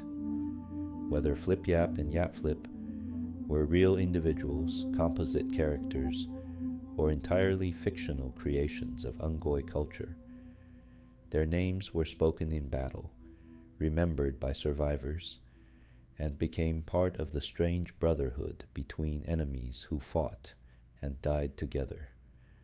Yap Yap the Destroyer earned fame in a very different era and context. Initially a low-ranking deacon in the Ministry of Sanitation, a position about as unglamorous as any in the Covenant, Yap Yap was kidnapped by the Banished and pressed into their service. Through a combination of luck and apparent incompetence, he was slower than other grunts at avoiding eye contact. When volunteers were needed, Yap Yap rose through the Banished ranks. On Installation 00, the Ark, Yap Yap discovered what he claimed was the Throne of Woe, and recovered the High Prophet of Truth's crown. This discovery, whether genuine or simply effective propaganda, inspired Yap Yap to declare himself independent from the Banished and launch his own rebellion. His stated goal was to find the legendary golden methane hydrate mines of Saboteur, supposedly hidden somewhere on the Ark. Yap Yap's rebellion became known as the Yappening, and while often treated with humor by various factions, it represented genuine military opposition that the Banished and UNSC forces had to address. Yap Yap commanded unique Unggoy forces including goblins, methane wagons, brute riders, and heavily armored shock troops. His tactical acumen, while often unconventional, proved effective enough that his forces remained a factor in Ark conflicts for extended periods. Whether Yap Yap was a genuine military leader, a fortunate incompetent, or something in between remained debated. But his willingness to stand against both the Banished and anyone else who threatened his goals demonstrated the Unggoy capacity for independent thought and action when circumstances permitted. The thirsty grunt achieved immortality through a simple act of need. Found on Installation 04 near a crashed Pelican dropship, this Special Operations Unggoy sat alone, separated from his unit, asking anyone who came near for a cool drink. Whether he was truly thirsty, injured, or simply tired of the war, his plaintive request became legendary among human forces who encountered him. Unlike most Special Operations Unggoy who carried needlers or fuel rod guns, the thirsty grunt wielded only a plasma pistol, suggesting he might have been wounded or lost his primary weapon. His isolation from normal Covenant forces and his apparent lack of interest in fighting made him an anomaly, a reminder that even in war, individuals could have their own priorities and desires. Beyond these specifically named individuals, countless unnamed Unggoy performed acts of courage, skill, or determination worthy of recognition. The Unggoy who held a position alone after all his comrades fled, fighting until his methane ran out. The grunt who carried a wounded brother back to medical facilities despite enemy fire. The veteran who trained younger Unggoy in survival tactics, keeping them alive through their first battles. These nameless heroes received no medals, no honors, no public recognition, but they existed, they mattered, and they demonstrated that heroism was not the exclusive property of the mighty. Onganapnap, the enlightened, Alfum who became tolerable, and Yayep the Archdeacon of Indolence represent Unggoy historical heroes from earlier eras, venerated within their culture as exemplars of wisdom, charisma, and strategic thinking. While details of their lives and deeds have been lost to time, their continued reverence shows how the Unggoy maintained cultural memory and honored those who embodied their values. The Unggoy also produced artists, philosophers, and thinkers whose contributions enriched their culture, even if the wider galaxy never acknowledged them. Unggoy poetry, composed in their own language and following their own aesthetic principles, captured their experiences and emotions in ways other species rarely witnessed. Unggoy songs, often melancholy or darkly humorous, provided outlets for feelings that military life demanded they suppress. Their humor deserves special mention. Unggoy wit, often self-deprecating but sometimes cutting, allowed them to cope with their circumstances and maintain morale despite constant hardship. Their jokes about food nipples, their sarcastic commentary on superiors, their gallows humor about death and danger, all of this demonstrated intellectual and emotional sophistication that the stereotype of stupid, cowardly grunts completely missed.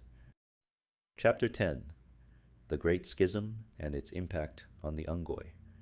The year 2552 brought cataclysmic change to the galaxy and to the Unggoy.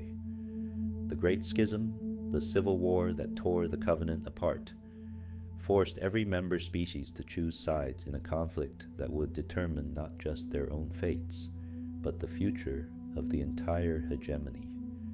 The origins of the schism lay in decisions made by the Prophet of Truth, who had long planned to replace the Sanghili with the Jiralhanai as the Prophet's primary protectors and military commanders.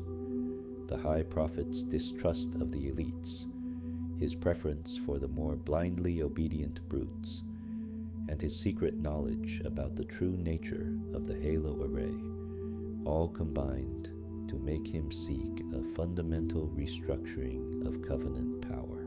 When the Prophet of Regret was assassinated by the Master Chief on Installation 05, Truth used the failure to protect a hierarch as justification for implementing the changing of the guard. Sanghili honor guards were stripped of their positions and replaced with Jiralhanai. This unprecedented move shocked the Covenant hierarchy and sparked immediate tensions between elites and brutes. Those tensions exploded into open warfare when Truth ordered the Jiralhanai to begin murdering Sanghili across Covenant holdings. What had been growing animosity became genocide as brute forces attacked their former comrades, killing Sanghili commanders, soldiers, and civilians without warning or mercy. The Sanghili responded with fury, fighting back against their betrayers and turning the holy city of High Charity into a war zone. For the Unggoy, this conflict presented an impossible choice. They had served under both Sanghili and Jiralhanai commanders, experiencing different treatment from each. The elites treated them with disdain, but according to certain codes of honor. Elites might spend grunt lives freely, but they generally kept their word and followed established military protocols. Elite commanders who said they would do something typically did it. The brutes offered different qualities.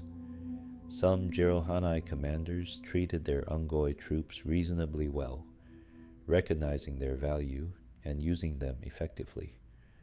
Others were brutal tyrants who abused grunts for entertainment, killed them on whims, and managed through fear and violence. Brute reliability varied wildly. Some kept their promises while others changed plans without notice or simply lied.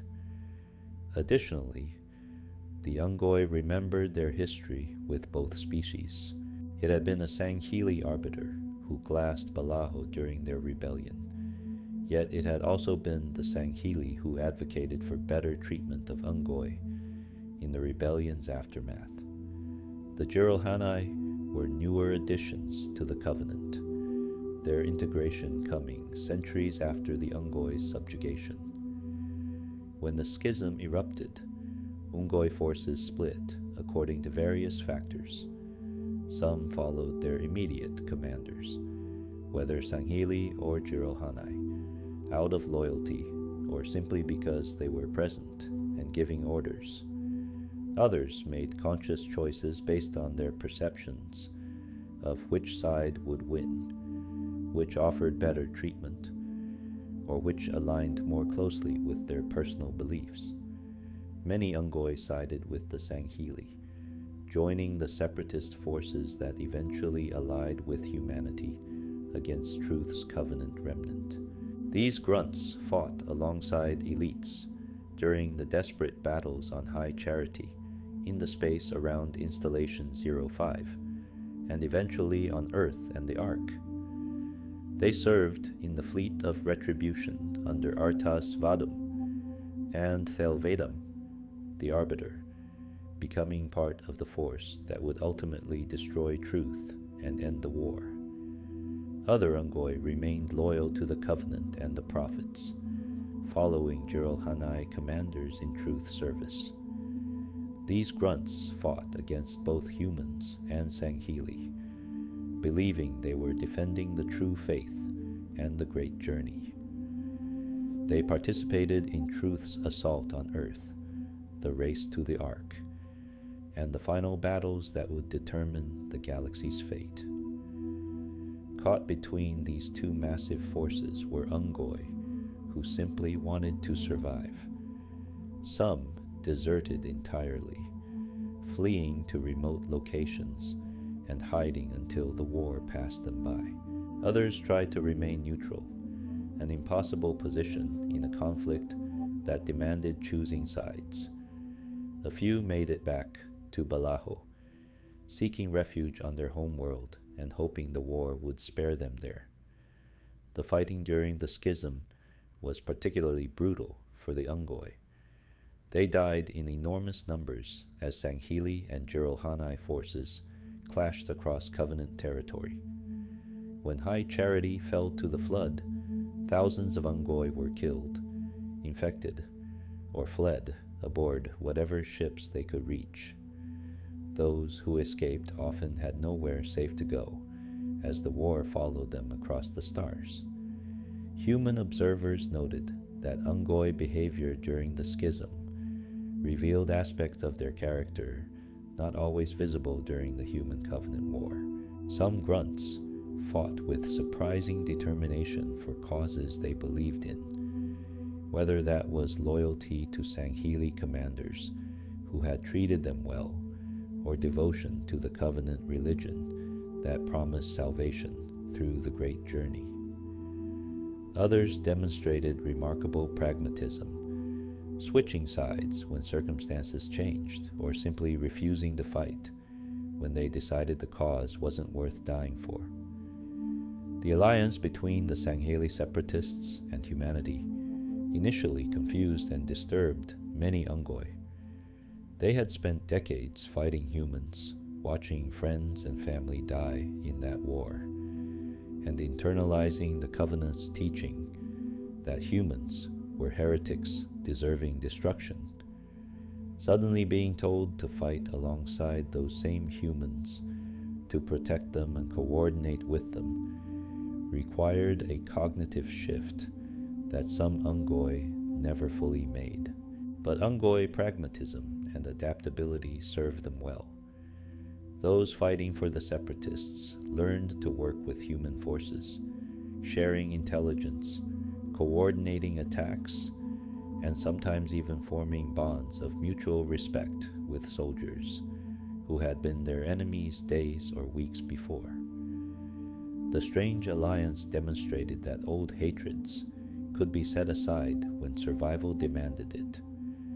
The Unggoy also witnessed the truth about the Halo Array during this period. When the Arbiter prevented Installation 05 from firing and revealed the ring's true purpose as weapons, rather than divine transportation devices, that knowledge spread through Covenant forces. For Unggoy, who had believed in the Great Journey, this revelation was devastating. Everything the Covenant had promised them, everything they had fought and died for, was a lie. Some Unggoy rejected this truth, unable or unwilling to accept that their religion was false. They continued fighting for the Covenant, for truth, for the belief that the rings would still bring salvation somehow. Others embraced the revelation, angry at having been deceived and determined to stop the prophets from activating the array. By the time the war ended with Truth's death on the Ark and the destruction of the flood threat, the Unggoy species had been profoundly transformed by the schism. They had seen the Covenant shatter, watched species that had been united for thousands of years tear each other apart, and learned that the foundations of their entire society were built on lies. Chapter 11: Post-War Factions, Futures, and New Conflicts. The end of the Human Covenant War in early 2553 did not bring peace to the Unggoy or the galaxy. Instead, the Covenant's collapse created a power vacuum that dozens of factions rushed to fill, each offering different visions of the future and making different demands on those who joined them. Many Unggoy aligned with the Swords of Sankhelios, the Sangheli-led faction under the Arbiter that had fought alongside humanity in the war's final stages.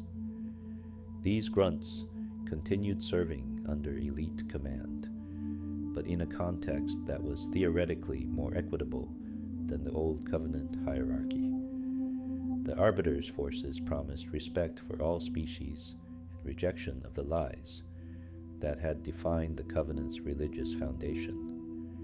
In practice, life for Unggoy in the Swords of Sankhelios improved somewhat, but remained difficult.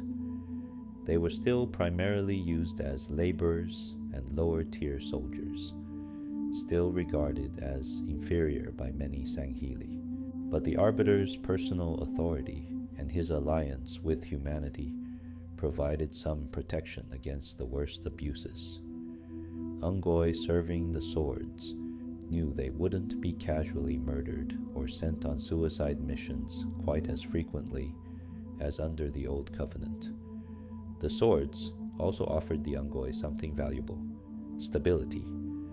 The Arbiter controlled Sanghelios and many former Covenant military assets. He maintained discipline and structure. For Unggoy, who valued predictability and order, this made the Swords an attractive option, despite the continuing second-class status. But not all Sangheli accepted the Arbiter's leadership. Jul Mdama's Covenant faction, which sought to restore the Covenant's religious purpose while rejecting the Prophet's lies, attracted many Unggoy. This new covenant promised a return to the old ways, to the certainty and purpose that the schism had destroyed. For Unggoy, who had believed deeply in the Great Journey, who struggled with the revelation that their faith was based on falsehoods. Madama offered a path forward that acknowledged their beliefs while recontextualizing them. Madama's covenant deployed Unggoy forces extensively during their operations, including the assault on the Forerunner Shield World Requiem and various conflicts with human forces. These grunts wore modified combat harnesses and served in roles similar to their positions in the original covenant, fighting with the same weapons and tactics they had learned during the war.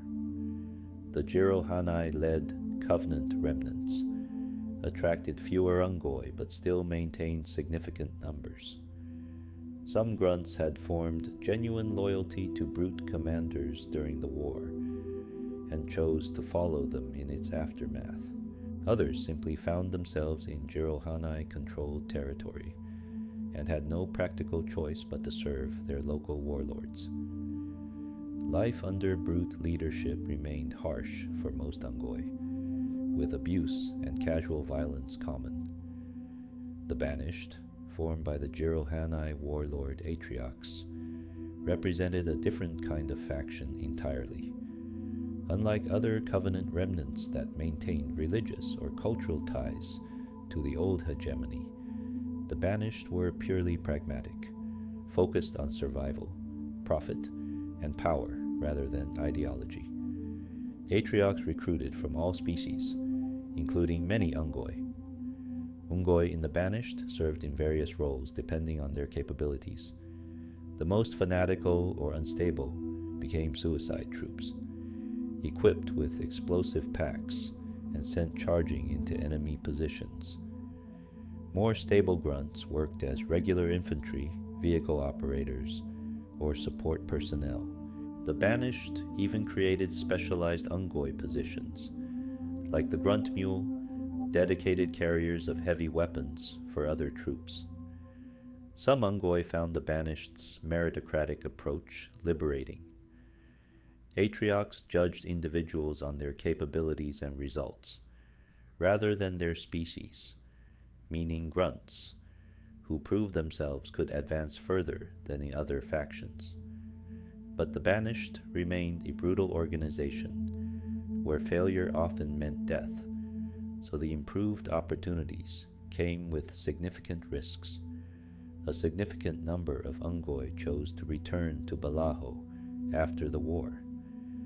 For these individuals, the end of the Covenant meant freedom to go home, to leave behind the fighting and exploitation, and return to their homeworld.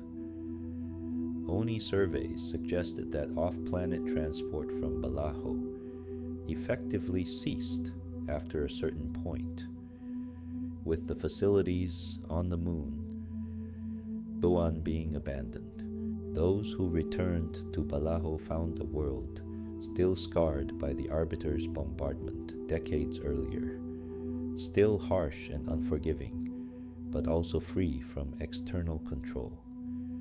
They could live according to their own traditions, raise families without fear of military conscription, and rebuild their civilization on their own terms. The population on Balaho stabilized at around 320 million, a fraction of what it had been in ancient times, but sustainable given the planet's degraded ecosystem.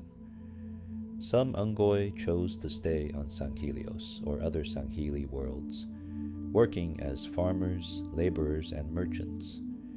These communities maintained their cultural identity while adapting to their new circumstances, creating Unggoy enclaves within Sangheli civilization. They traded, worked, and lived alongside their former masters, in relationships that were complicated, sometimes exploitative, but also sometimes surprisingly cooperative. The most ambitious Unggoy saw opportunities in the post-war chaos that had never existed under the Covenant. With established trade networks disrupted and new markets opening, entrepreneurial grunts established merchant operations, smuggling rings, and various gray market enterprises. These business-minded individuals accumulated wealth and influence that would have been impossible in the rigidly hierarchical covenant. Unggoy criminals and pirates also emerged in the post-war period. Small-time grunt gangs operated on various worlds, stealing, extorting, and generally making nuisances of themselves. More sophisticated criminal organizations employed Unggoy as enforcers, smugglers, or low-level operatives. While Unggoy crime never approached the scale of Kig-Yar piracy or organized crime, it represented another aspect of their adaptation to post-covenant freedom. The created crisis of 2050-58, when Cortana and other AIs seized control of Forerunner installations and began enforcing their peace on the galaxy, affected Unggoy along with all other species. Some Unggoy factions submitted to created authority, accepting AI governance rather than risking conflict. Others resisted or tried to avoid notice, hiding on remote worlds or joining groups that opposed the Created's rule.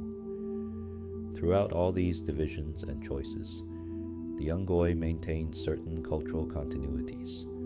They told stories, preserved their language, honored their heroes, and supported each other in ways that transcended factional boundaries. An Unggoy, serving the swords of Sankilios, and one working for Jewel, Mandama's covenant, might fight on opposite sides, but they shared a cultural heritage that neither war nor politics could entirely erase. Chapter 12: Legacy, Cultural Impact, and the Future. As we reach the end of our journey through Unggoy history, it's worth reflecting on what this species represents and what their story tells us about resilience, adaptation, and survival against overwhelming odds. The Unggoy endured catastrophes that would have ended most species. They destroyed their own civilization through environmental collapse, survived the firing of the Halo array, rebuilt from primitive conditions over 100,000 years, were conquered and enslaved by the Covenant, sparked a rebellion that nearly succeeded, were punished with planetary bombardment, fought in a devastating war for nearly 3 decades, survived the Covenant's collapse, and emerged into a galaxy that still didn't particularly want them, but could no longer simply dismiss them as irrelevant. That survival came at tremendous cost. Millions, possibly tens of millions of Unggoy died during the various conflicts of the Covenant era. Entire generations were lost. Cultural knowledge was suppressed or destroyed. The psychological trauma of centuries of subjugation, exploitation, and warfare affected every Unggoy who lived through those times and would ripple forward through their descendants. Yet the Unggoy persisted. They maintained their identity even when powerful forces tried to reshape or erase it. They preserved their language, their traditions, their sense of themselves as a people with worth and dignity, even when the galaxy told them they were worthless. They found ways to laugh, to hope, to care for each other even in the darkest circumstances. Their impact on galactic history exceeds what most observers recognize. Unggoy labor built much of the Covenant's infrastructure, maintained its vast fleet, and supported its military operations. Their participation in the Covenant military, willing or not, made them complicit in the horrors inflicted on humanity and other species, but they were also victims of the same system that used them to victimize others. The Unggoy rebellion demonstrated that the Covenant's hierarchy was not unassailable, that even the lowest could rise up when pushed too far. It forced changes in how the Covenant treated its subject species and proved that Unggoy were capable of organized resistance when circumstances demanded it. The rebellion's lessons would echo forward, informing later resistance movements and challenging assumptions about power and control. During the Great Schism and the final battles against the Covenant, Unggoy fought on both sides, some for causes they believed in, others simply trying to survive. Their participation in the alliance between Sangheili separatists and humanity helped achieve victory over the Prophet of Truth and prevented the activation of the Halo Array that would have sterilized the galaxy of sentient life. In the post-war era, Unggoy demonstrated remarkable adaptability, spreading across various factions and finding niches in the new galactic order. They showed that a species could survive the collapse of the system that had defined them for centuries and rebuild according to their own needs and desires, rather than external demands. The cultural contributions of the Unggoy remain underappreciated. Their art, literature, music, and philosophy developed unique characteristics that reflected their experiences and perspectives. Unggoy humor, that combination of self-deprecation, dark wit, and absurdist observation, provided commentary on their circumstances that more formal histories often missed. Their relationships with other species evolved over time in complex ways. The animosity between Unggoy and Kikyar never fully resolved, but became less violent as both species found new concerns to occupy them. The relationship between Unggoy and Sangheili transformed from pure dominance to something more complicated, still unequal but with elements of mutual respect among certain individuals. Humanity's perspective on the Unggoy evolved significantly. During the war, human soldiers saw Grunts primarily as enemies, threats to be neutralized efficiently. After the war, as knowledge of Unggoy history and culture spread, humans began to recognize the Grunts as fellow victims of the Covenant's exploitation. Some humans even developed sympathy for the Unggoy, seeing parallels between their suffering and humanity's own struggle for survival. But prejudices die hard. Many humans still viewed Unggoy as inferior, weak, or contemptible. The Grunts' reputation as cowards persisted, despite ample evidence of Unggoy courage under appropriate circumstances. Their comical appearance and behavior made them seem less threatening, but also less worthy of serious consideration as a species with legitimate needs and rights. Looking toward the future, the Unggoy face both opportunities and challenges. Their high birth rate means population recovery is possible if they can establish stable societies with adequate resources. Their adaptability suggests they can thrive in various environments and social systems. Their intelligence and capability, long suppressed by the Covenant, could flower in contexts that actually reward Unggoy achievement rather than punishing ambition. But they also face ongoing threats. The factional conflicts consuming former Covenant species could easily escalate into wars that devastate Unggoy populations again. The created crisis represents an existential threat to all organic species, and the environmental damage to Balaho remains unrepaired, meaning their homeworld continues to struggle to support large populations. The ultimate fate of the Unggoy species remains unwritten. They could establish their own independent civilization, building on their homeworld and founding colonies across the galaxy. They could continue serving other species in various capacities, finding security in familiar roles even at the cost of continued subordination. They could splinter into numerous factions that drift apart culturally until they no longer consider themselves one people. What seems certain is that the Unggoy will survive. They have proven their resilience too many times, endured too many catastrophes, overcome too many challenges to be counted out now. They may never achieve the power and prestige of the Sangheili, or the technological sophistication of the Sanshayun, but they will endure, adapt, and persist, as they always have. Their story reminds us that greatness is not measured solely by military might or technological achievement.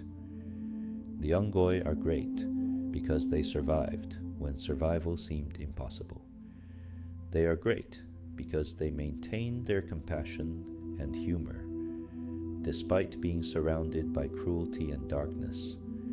They are great because they chose to support each other when the entire galaxy seemed aligned against them. They are the small, the overlooked, the dismissed. They are the cannon fodder, the laborers, the ones who die unnoticed and unmourned in other species' wars. But they are also survivors, veterans, and heroes in their own right. They have names, stories, dreams, and dignity. They are the Unggoy. They endure. Epilogue: Reflections on a People. As our exploration of Unggoy history draws to a close, we're left with a profound appreciation for a species whose story embodies resilience in its purest form. From the methane-rich swamps of Balaho to the farthest reaches of charted space, the Unggoy have walked a path marked by tragedy and triumph, subjugation and defiance, despair and hope. Their journey teaches us that strength comes in many forms, not the strength of overpowering force or technological dominance, but the strength to endure, to adapt, to maintain one's identity in the face of overwhelming pressure, to conform or disappear. The Unggoy showed that a species could lose everything, be reduced to servitude, be counted as nothing by those who wielded power, and still matter, still persist, still shape the course of history through their presence and actions. We see in the Unggoy a mirror for all who have been dismissed, exploited, or treated as expendable. Their story resonates because it speaks to universal experiences of struggle against oppression, of fighting for dignity in systems designed to deny it, of finding meaning in community even in the darkest circumstances. The names we remember, Yayap, Flipyap, Yap Yap, Dadab, and countless others carry forward the memory of individuals who lived, fought, loved, and died as surely as any elite warrior or human soldier. They remind us that every casualty in every war was a person with their own story, regardless of which side they fought on or how history chose to remember them. The methane they breathed, the armor they wore, the weapons they carried, all these became symbols of their existence, markers of a species that adapted to circumstances not of their making, and survived despite overwhelming odds against them. As the galaxy continues to evolve, as new conflicts arise and old wounds struggle to heal, the Unggoy will be there, working, fighting, living, and dying, as they have done for thousands of years. They will speak in their chattering voices, crack their dark jokes, support their brothers and sisters, and endure whatever challenges the universe places before them, because that is what the Unggoy do. They endure. Closing, thank you for joining us on this extensive journey through the complete history of the Unggoy, the Grunts of Halo. From ancient Balaho to the post-war galaxy, from environmental collapse to interstellar conflict, from subjugation to survival. We've explored the full arc of a species that deserves to be remembered and understood. The Unggoy story is far from over. Even now, somewhere in the galaxy, grunts are living their lives, making their choices, and writing the next chapters of their ongoing saga. Their future remains unwritten, full of possibility and peril in equal measure. If this deep dive into Halo lore helped you relax, drift off to sleep, or simply learn something new about this fascinating universe, please consider liking this video and subscribing to Slip Space Stories for more long-form ASMR lore content. Your support helps us create more comprehensive explorations of the Halo universe and the countless stories waiting to be told. Sweet dreams, and may your own journey be as resilient as the Unggoy themselves. Until next time, this is Slip Space Stories, signing off.